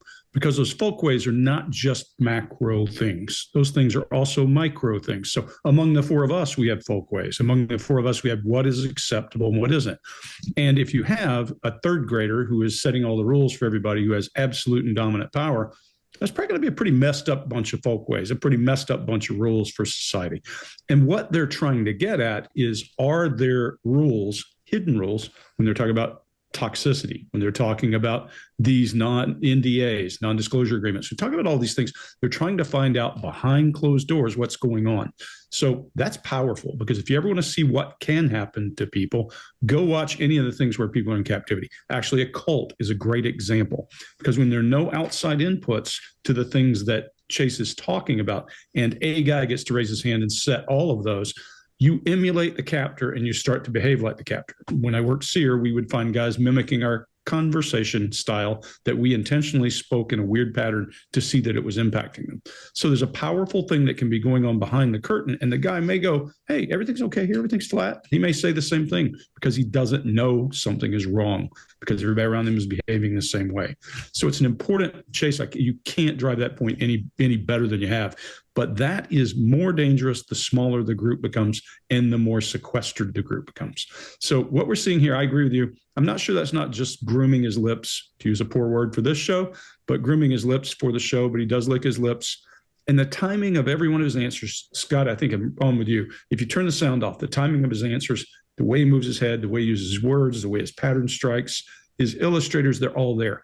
Even to the point when he says something like, any regret, and then he raises his hand and pushes his hand out. What do we call that in body language? A regulator. Stop that thought. If you're thinking he has a reason to be, let me correct it for you. All of this is working together. But there is a lot of stress around this NDA question. There's something new we haven't seen. He touches his face. He does the classic headache powder commercial where he touches the brow where there's stress. People do this in all those headache powder commercials. So outside of that, the rest is congruent messaging. You just have to ask yourself, is something going on behind the scenes? And to your point, Mark, he would not be the guy. It would be somebody in the business side who said, hey, this is something you have to sign or we're going to terminate your employee, whatever. And that is what these guys are trying to get to. So this is all bringing to fruition what Chase has been talking about. That's all I got. One of those tape replays. Do you know if he has signed an NDA, a non-disclosure agreement preventing him from speaking? No. You don't know if he has? No. At the time, I was asked that earlier on. Did I make him sign an NDA? No, absolutely not. But there's a question of whether or not he was, as it were, paid off. And No. in effect, if he was paid off, No. was he paid for his silence? No, God, no. No. So is he free to speak if he wants to? Yeah. Yes. I mean, what he wants is for all of this to go away. He wants a quiet life. He didn't want any of this to happen in the first place, and I'm sure he completely regrets it. It was my fault, so he has nothing to regret because it was my fault. Has there ever been, or is there, an injunction or any sort of NDA preventing media coverage of your relationship with him? No, and that was that was one of the things when the rumour started, and then when it came to light, and obviously both of us said, "What the hell is this?"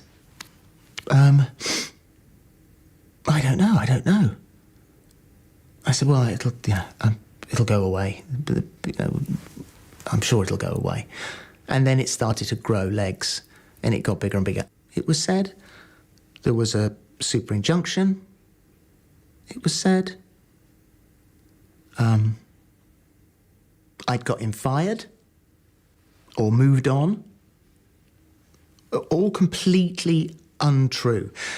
You work in television. You know the way the process works. No, you can't have someone moved on without it going through a whole team of people, the line of command. Why would this happen?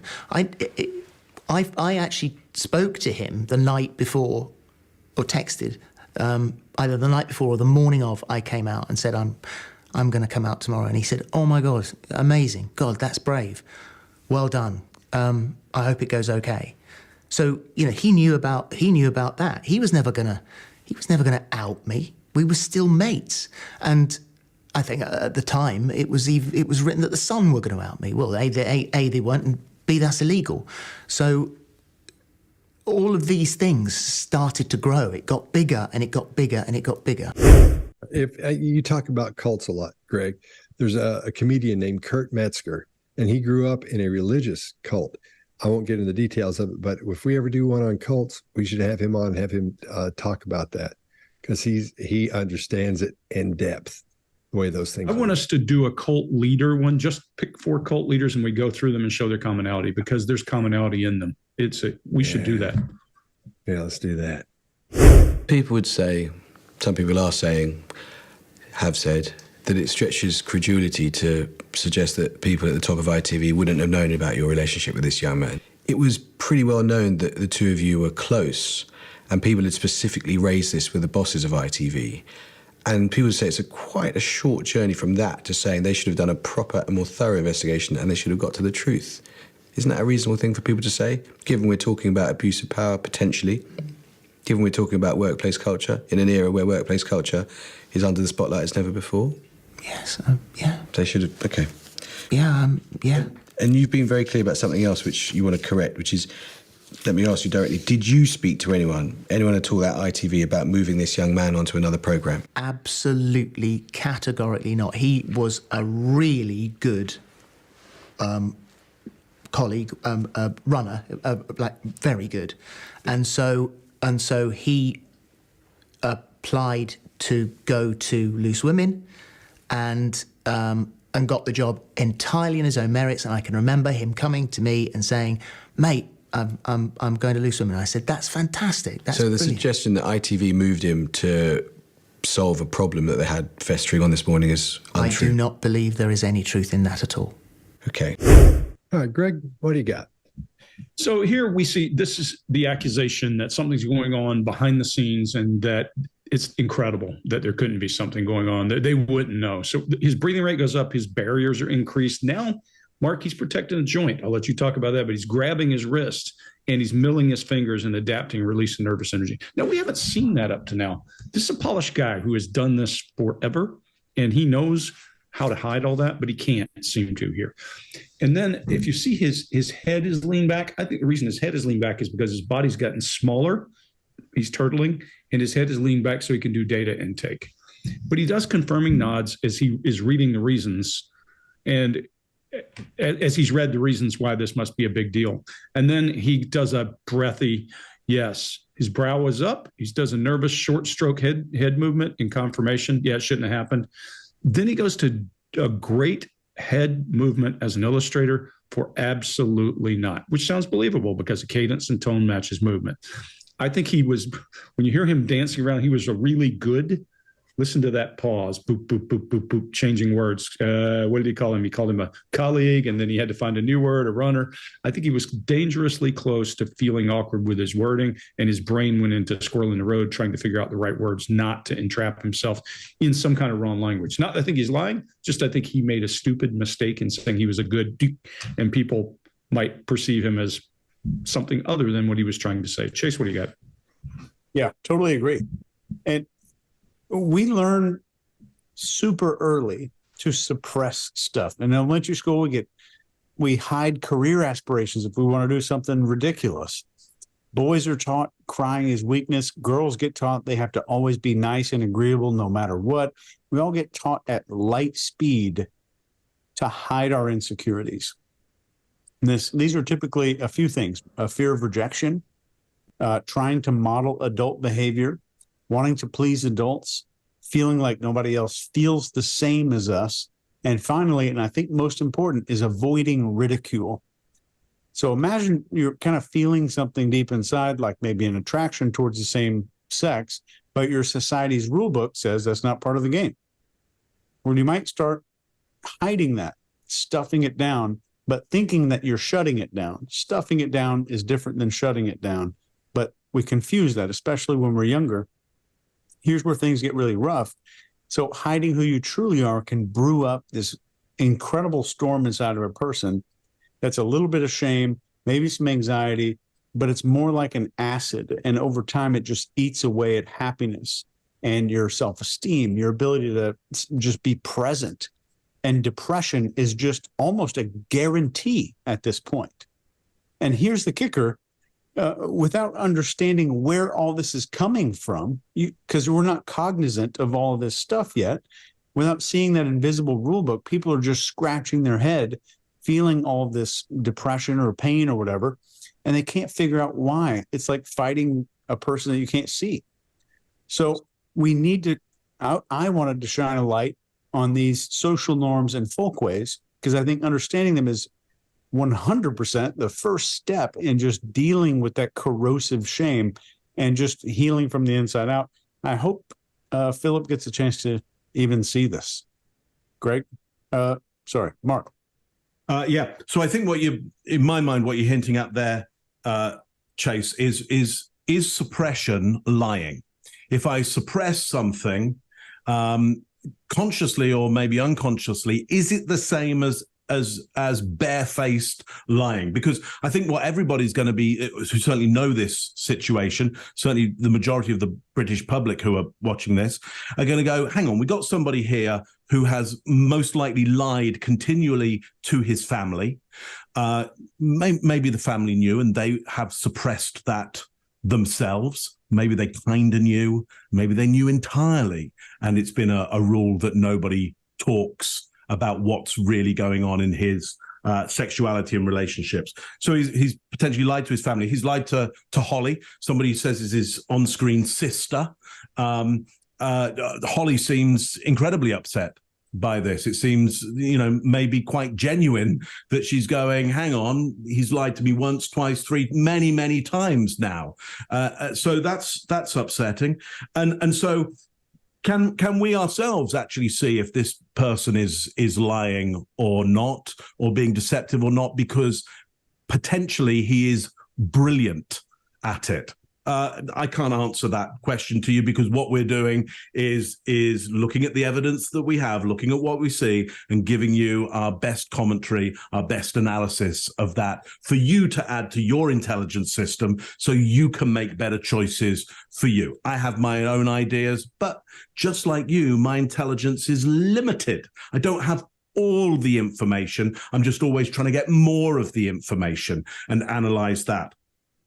Well, look, here's what I say is that he says, I do not, when it comes to, is there something rotten in ITV? Is there something up? Are they trying to protect people? He says, I do not believe there is any truth in that at all. Well, believing there's not, that isn't the case is not the same as knowing there's no truth to that. He doesn't say he knows there's no truth to that. He says he doesn't believe. And belief is not accurate all the time. Feels very accurate all of the time. Otherwise, how would you get on with life? But it doesn't mean your beliefs are absolutely accurate.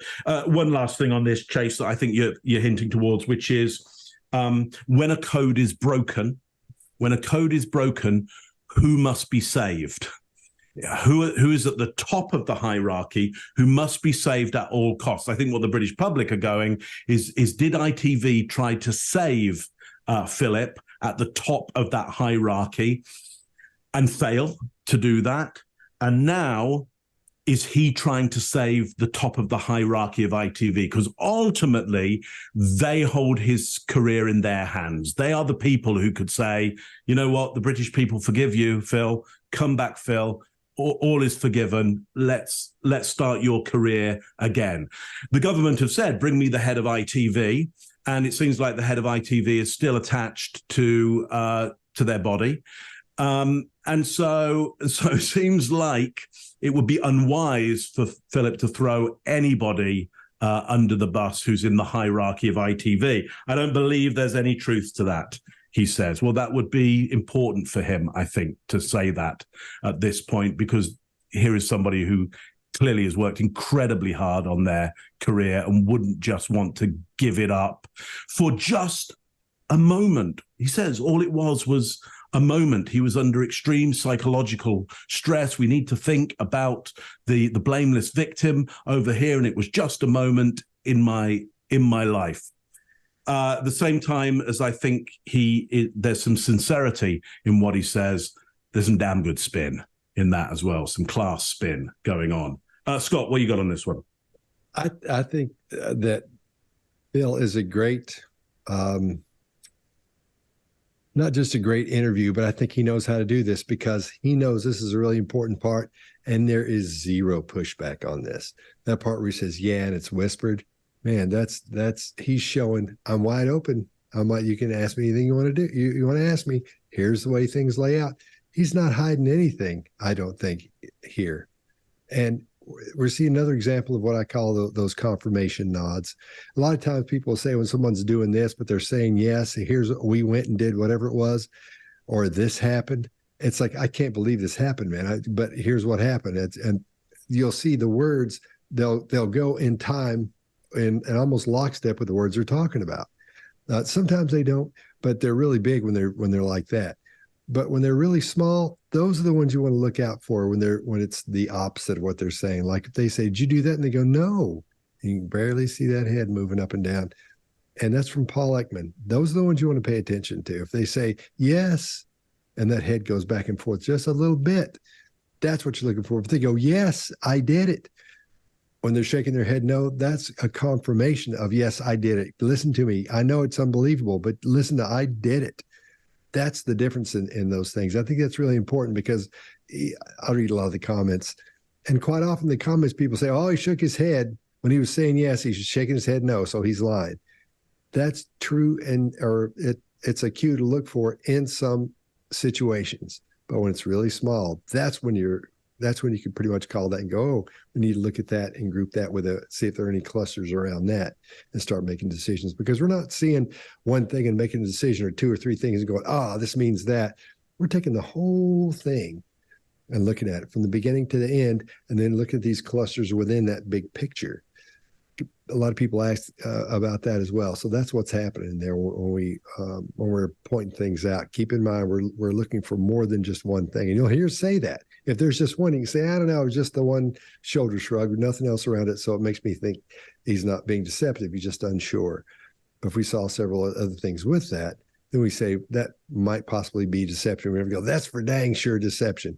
We say that indicates, or that looks like it could be deception. Okay. And Mark, so Phil he's really famous over there, right? Oh, huge. Yeah, he would be, Regis Philby, kind of not the same, not the same by any stretch of the imagination. But I mean, he is the morning talk show, magazine show host. And if there's an award ceremony or there's something to host, he's first in line. To host that. He's a national icon until recently, universally and very much loved. And they don't like him now because of this? Because they fear that this could be another Savile. Oh. Now I'm not saying that they that. think he's going to have the same crimes or even crime like Savile. Right. Okay, but the British public feeling cheated and lied to, and we understand why he suppresses. Chase has been very clear about the possibility of why he suppresses this, but that doesn't mean that the British public are not wholly disappointed in who they've given so much love to. That's okay. I got you. That's the issue, and so there's that worry of like, has there been a succession of improper relationships like this? Did you send pictures to a minor? Like, tell us you didn't. Like, say you didn't. Mm-hmm. And we're not. It's from what I've heard, we're not hearing that information. One of those tape replays. People would say, some people are saying, have said, that it stretches credulity to suggest that people at the top of ITV wouldn't have known about your relationship with this young man. It was pretty well known that the two of you were close, and people had specifically raised this with the bosses of ITV. And people say it's quite a short journey from that to saying they should have done a proper and more thorough investigation and they should have got to the truth. Isn't that a reasonable thing for people to say, given we're talking about abuse of power potentially, given we're talking about workplace culture in an era where workplace culture is under the spotlight as never before? Yes, yeah. They should have, okay. Yeah, yeah. And you've been very clear about something else which you want to correct, which is, let me ask you directly, did you speak to anyone at all at ITV about moving this young man onto another programme? Absolutely, categorically not. He was a really good colleague, runner, very good. And so he applied to go to Loose Women and got the job entirely on his own merits. And I can remember him coming to me and saying, "Mate, I'm going to Loose Women." I said, "That's fantastic. That's so the brilliant." Suggestion that ITV moved him to solve a problem that they had festering on this morning is untrue. I do not believe there is any truth in that at all. Okay. Yeah. He's still doing a better job than Anthony Weiner. Oh man, Well, Weiner your was dog the could probably do a better worst, job. man. Yeah. That guy was what? But I do use it now. In every deck I have where I'm talking about someone who is just bald-faced lying, that's the guy I use. I use all those things where they come out and ask him a question. He'd go, it's like if I threw a pie. You know, you ever heard him tell that story where if someone threw a pie, he would just keep talking? He's the worst, man. The worst. He's awful. Yeah. Oh, man. Okay, Greg, I'll give you that when you're into it. Dame Karen McCall, I don't know if you've seen, given you've turned off all the apps on your phone, but she's told staff at ITV they've instructed a barrister to carry out an external review of the facts following your statement and departure. Will you comply with that external review if asked? Yeah, yes. Okay. When in February 2020, ITV investigated whether you were having a relationship, they failed to get to the truth. When Dr. Ranj Singh, who's a regular guest on the show for many, many years, made a complaint, a formal complaint to the bosses of ITV about toxicity on This Morning, which I know we should discuss, they appointed an external independent advisor to do a review who found, and I quote, no evidence of bullying and discrimination. What would you say to those people who say, given that record, it's quite hard to have confidence in this latest review from ITV? You just hope that it will be thorough, and I will also point out that I don't know.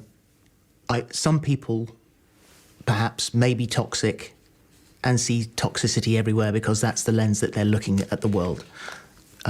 There is no toxicity. There is no bullying. There is no discrimination at This Morning. You said in your statement on Instagram that there is no toxicity at This Morning, and it's clear listening to you that something you really want. You're clearly very protective of a programme that you worked on for 20 years, and understandably so, because that programme's reputation has taken a very severe hit. If there is no toxicity at This Morning, why would Dr. Ranj Singh have felt compelled to make a formal complaint at the highest levels of ITV about some particular individual's behaviour, and as he described it, the environment at This Morning? Why would former staffers be contacting Eamon Holmes, who I know is not running to be president of your fan club at the moment, but why would former staffers be contacting him to say that they signed non-disclosure agreements to, and I quote, cover up the bullying and power abuse? I mean, that sounds pretty toxic. I mean, I am obviously unaware of any of that. I mean, all of that goes on elsewhere. All I see is angry people shouting about a show they're not on anymore. So why do you think, you asked a moment ago what it is that people want to see? They're seeing you lose your job. They're watching you now suffer. Why do you think lots of people do seem to have it in for you? Are you toxic to them? God, I hope not. I know exactly. I know what the issues are with two principal people who I wish, I don't like toxicity. Mark, what do you got? Yeah, just one thing on this. Are you toxic? God, I hope not. I don't like toxicity. Well, that doesn't answer the question at all. That doesn't say anything. God, I hope not. Well, possibly you are. You will entertain the possibility.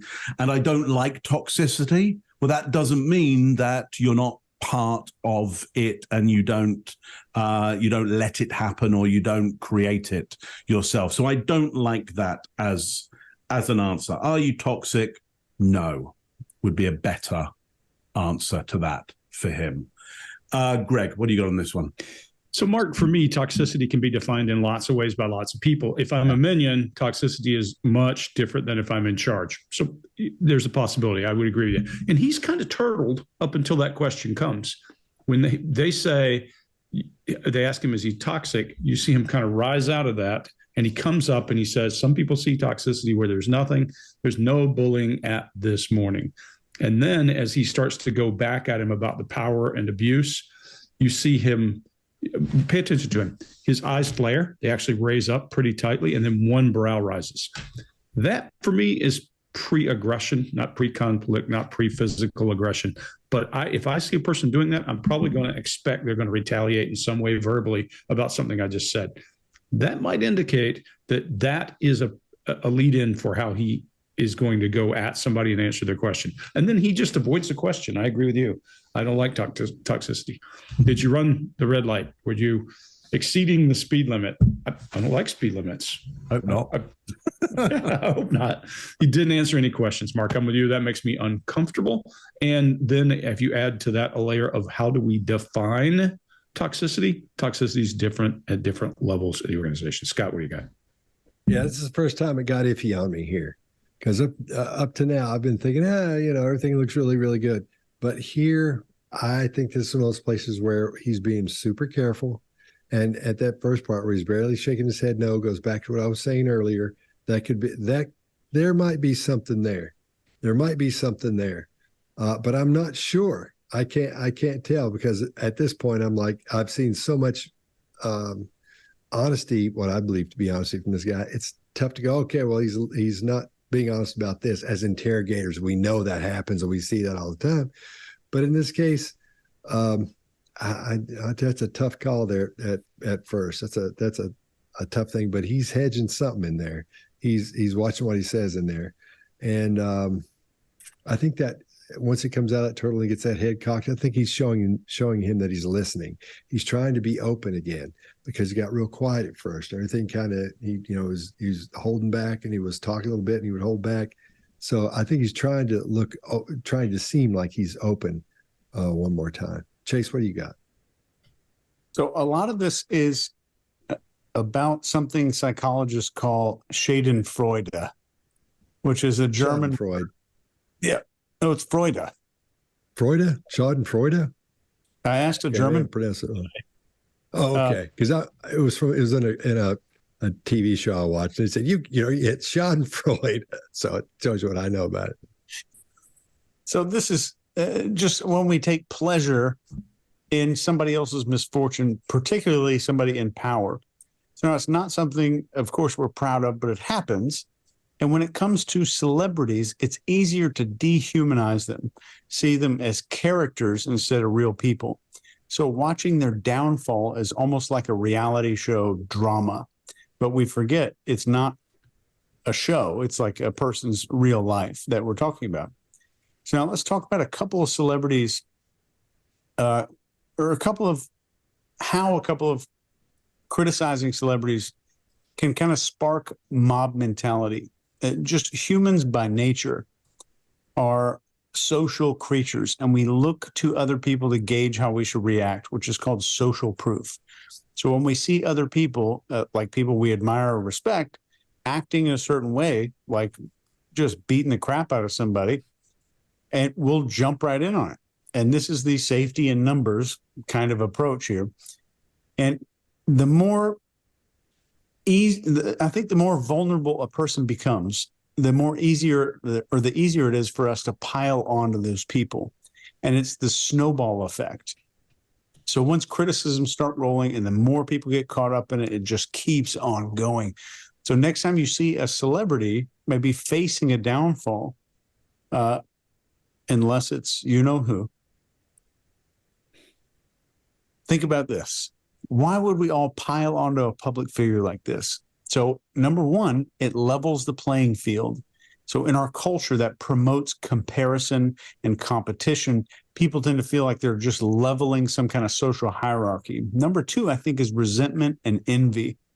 So wealth or fame of somebody that's a celebrity can make us resentful and maybe a little bit of enjoyment in seeing their downfall. I think three, relieving our own insecurities, which kind of shifts the focus away from something that's going on in our own lives to this person that's getting the crap beat out of them in the news. And justice bias is another one that comes in here, where we believe they've got their wealth and shouldn't be entitled to that. So we enjoy watching them come down. We participate in bringing them down because I don't get that. Why should they get that? So that's the justice bias. And finally, it's just social bonding. So it's not really the healthiest form of connection, but these kind of shared negative beliefs and like bashing somebody gives people a sense of belonging in some way. And I think it's partly, if not a majority of what we're seeing here. That's all I got. One of those tape replays. Dame Karen McCall, I don't know if you've seen, given you've turned off all the apps on your phone, but she's told staff at ITV there's instructed a barrister to carry out an external review of the facts following your statement and departure. Will you comply with that external review if asked? Yeah, yes. Okay. When in February 2020, ITV investigated whether you were having a relationship, they failed to get to the truth. When Dr. Ranj Singh, who's a regular guest on the show for many, many years, made a formal complaint to the bosses of ITV about toxicity on This Morning, which I know we should discuss, they appointed an external independent advisor to do a review who found, and I quote, no evidence of bullying and discrimination. What would you say to those people who say, given that record, it's quite hard to have confidence in this latest review from ITV? You just hope that it will be thorough, and I will also point out that I don't know. Some people perhaps may be toxic and see toxicity everywhere because that's the lens that they're looking at the world. There is no toxicity. There is no bullying. There is no discrimination at This Morning. You said in your statement on Instagram that there is no toxicity at This Morning, and it's clear listening to you that something you really want. You're clearly very protective of a programme that you worked on for 20 years, and understandably so, because that programme's reputation has taken a very severe hit. If there is no toxicity at This Morning, why would Dr. Ranj Singh have felt compelled to make a formal complaint at the highest levels of ITV about some particular individual's behaviour, and as he described it, the environment at This Morning? Why would former staffers be contacting Eamon Holmes, who I know is not running to be president of your fan club at the moment, but why would former staffers be contacting him to say that they signed non-disclosure agreements to, and I quote, cover up the bullying and power abuse? I mean, that sounds pretty toxic. I mean, I am obviously unaware of any of that. I mean, all of that goes on elsewhere. All I see is angry people shouting about a show they're not on anymore. So why do you think, you asked a moment ago what it is that people want to see? They're seeing you lose your job. They're watching you now suffer. Why do you think lots of people do seem to have it in for you? Are you toxic to them? God, I hope not. I know I know what the issues are with two principal people who I wish, I don't like toxicity. How do you characterise your relationship with her now? Is it broken? I adore Holly. I mean, I've always adored Holly. She's my TV sister. And I, from my point of view, no.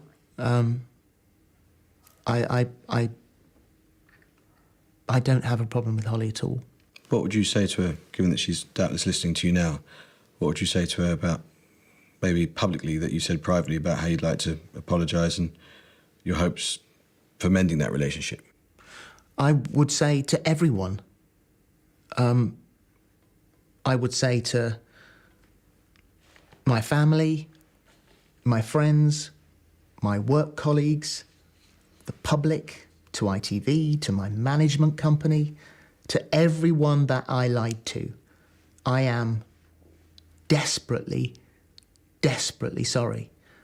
But principally, I would like to apologise to him, because it may have been consensual, may have been fully legal, but I shouldn't have allowed it to happen. And that was a grave, grave error on my part. And I know that because of that, an absolutely innocent person is being persecuted. On one particular point of fact, Eamon Holmes has suggested that there were taxis from your apartment to the studio, which this young man used, and that those were probably paid for by ITV. Did he frequently get taxis from your studio? He didn't frequently come to my flat. He came to the flat once. To my recollection, he didn't stay over. He said he was passing and he was going to come in for a beer. So the idea that he regularly got taxis from your home to ITV studios? Utterly untrue. And also, I don't have an ITV car account. Presenters don't get that. All right, Greg, what do you got?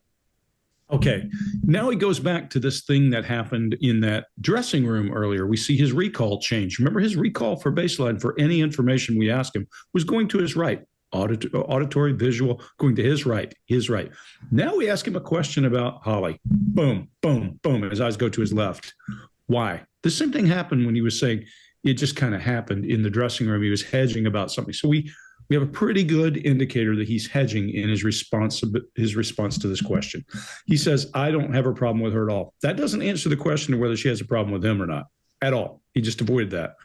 He goes, my family is a pain point, and he does a legitimate full-blown tongue jut there. That's a great indicator of how distasteful this is for him. And we just can't imagine the kind of stress it causes, just like he says. His choice of words has changed again. Before he took an action word, I kissed. Now I said, should not have allowed it to happen. Well, wait a minute.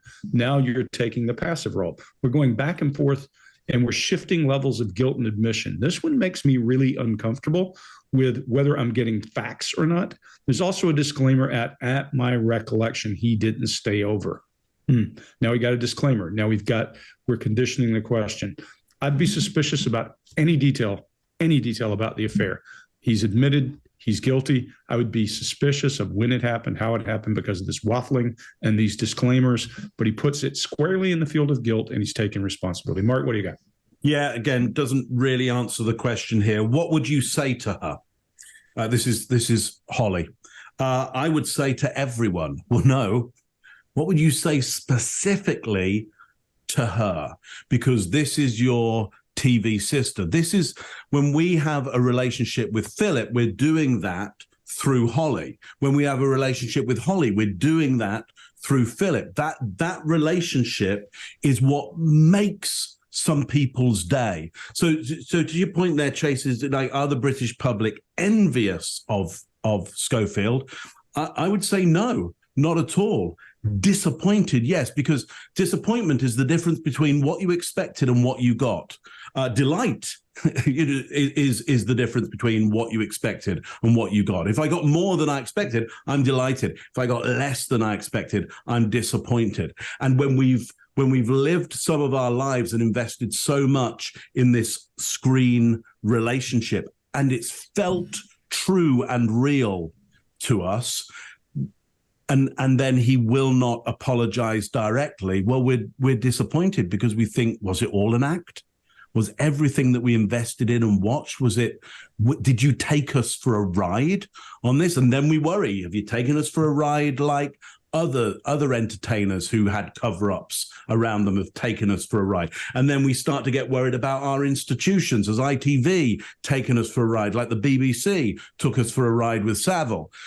So it's a troubling situation, and what does he do? I would say to everyone, and dissolves the status of that TV sister, and deflects to the victimization of this innocent person who's being set up as now untouchable, unspeakable to. We can't make contact with that person. They're going to be quiet, and they just want this thing to go away. I don't think that is a response that the British people are really going to buy into. Chase, what do you got on it? There's just the one thing that I'm seriously doubting here, just based off the behavior, and just based off the claim when he makes a statement about this guy staying overnight at his place. There's a single shoulder shrug. We talked about context and clusters. This is it. Single shoulder shrug. Extended 9 o'clock eye accessing, where he looks straight over to his right. There's a qualifier there where he says, I think he says, to my recollection, or as I recall. There's an immediate, instantaneous shift of the subject of conversation to motive instead of fact. The motive instead of fact. That's a big deal, because he's just redirecting very quickly. So maybe it's just a redirect with not a lot of chaff going on there. His denial about the taxis, in my opinion, is 100% true. And I think all the behaviors about those taxis, you can see the difference in this one clip that's about to come up on your screen again. In this one clip, watch the taxis, watch the sleepover comment, and you'll see a big chasm between those two. Scott? Hey, you guys got everything. You know what this reminds me of, though? Is that apology episode we did where everybody's out apologizing? Because this is a big apology part right here, and it sure reminds me of some of those people that we didn't believe on there. You know, and so I agree with you guys. This one seems iffy as well.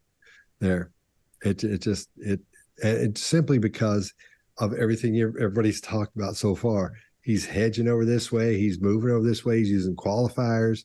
He's just not doing the things that we've been seeing up to this point, and that sets off little bells and whistles and little flags for me. I'm not going to go in and start repeating what everybody else said, but I think this is most likely rehearsed. But I think he's rearranged stuff before he said it. I think Greg calls it editing. He's gotten in there and edited some things to fit that question. I don't know if he knew it was going to be exactly the same question, but he knew that was going to be coming up. Or I would assume he would think it'd be coming up. So he had his question that he'd gone over most likely in his head. I don't think he's had somebody sitting down with him going over everything. I think he's been going over the answers to these in his head, this one anyway. But to make it perfect for this situation, I think he sort of edited it before he started letting it go, especially that first one. One of those tape replays. How do you characterize your relationship with her now? Is it broken? I adore Holly. I mean, I've always adored Holly. She's my TV sister. And I, from my point of view, no. I don't have a problem with Holly at all.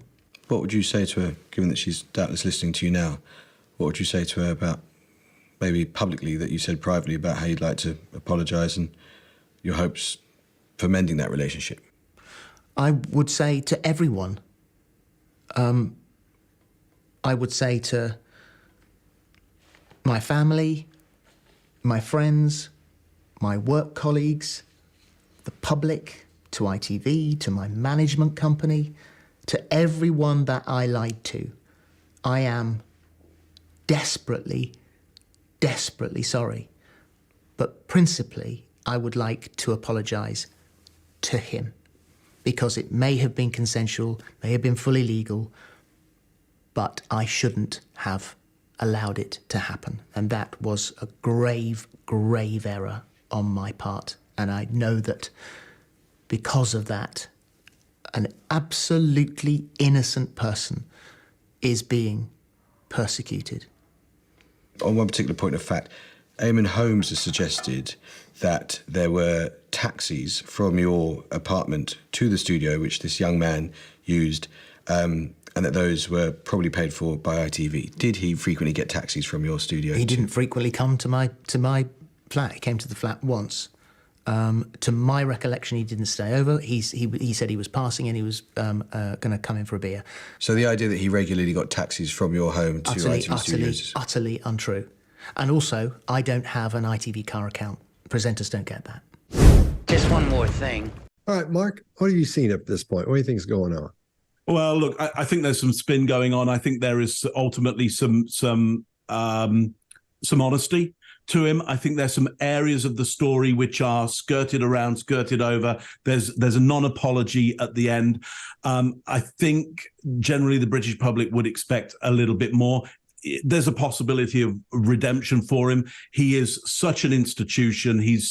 Has been so loved. People have invested so much in him, and he is a unique entertainer in the British field. So there's every chance he could come back. It's whether he will deserve that by making the apologies that he should. Chase, what do you got on this one? Yeah, so far, I think there's two large factors at play here, which kind of covertly find their way into our behavior pretty much permanently, just about. And the first way is that we get influenced through this folkway enforcement, which is just deeply rooted in human behavior, and it causes powerful fears to develop. And that's a big deal. And the result is shame. And this is just as powerful. The second one is just as powerful. It's advertising in the media. Advertising has two main goals. Number one, make you secretly compare yourself to other people, whether you're 4 years old or 70. And second is to give you the impression that you are not enough. And I think this cocktail that we're seeing here in this video is this. And if I'm honest, it's the cocktail you see in lots of people who feel off or depressed or all kinds of other things. Just knowing these things alone can just be the first step in literally unraveling all of this stuff. I don't know this case extremely well. I don't know this case at all. I didn't know who this person was until this morning, to be honest. But there's a ton of shame here. And I would venture to say that the shame might not all be about this one issue. Great.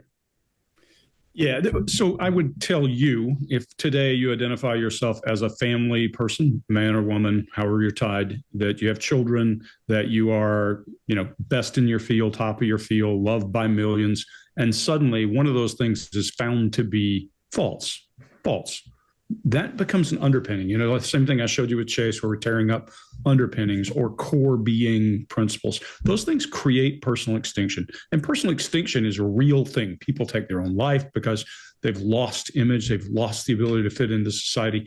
And to Chase's point, regardless of whether those are good or evil things, regardless of whether those forces are whatever they are, you've created a cog-like system in how you fit in there.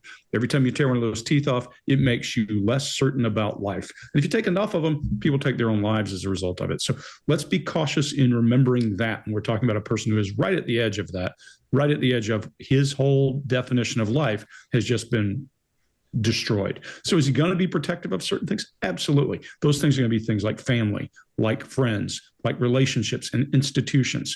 And he needs to be protective of some of those by avoiding certain comments. And then add to that, the biggest taboo in his mind may be one that he really has to protect. And so those details will be the things he hides most. We saw a lot of body language and deviation around those things, around the activities. And those activities included things like sexual contact, but they also included things like the breaching of a relationship with his morning co-star. Big deal. He avoided that, did deviations from baseline. Doesn't mean he's lying about the whole thing. And in fact, he embraced and took responsibility for the situation. How many details we'll find out later is another story. But I think we don't see many people, Scott, you said earlier, who come out and say, I did it. I did it. I won't give you all the details, but I did it. We don't see that very often unless they're proud of doing something. And this guy is not coming out and saying, look, I'm proud of what I did. I broke a social contract. And Scott, what do you got? I think this is a great example of where we're seeing truthful body language, because everybody always says, show somebody who's not being deceptive. What does it look like when someone's being honest? And a lot of this, we saw honesty. And there toward the end, the last couple of videos, we saw where it started getting iffy. So I would call that iffy body language or iffy cues.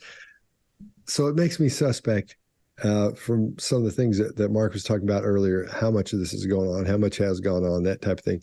But and you never know, it's tough to tell, and that's why I think it's iffy on this one there toward the end. But great examples of someone being honest and seeing someone who's just defeated, and at the same time being honest. But you'll take these cues that you would see that you think are deceptive, but they're not. They're just defeated and broken down, and they've accepted what's coming. So I think that's what we've seen here. All right, fellas, think this is another good one, and we'll see you next time. So what do you got?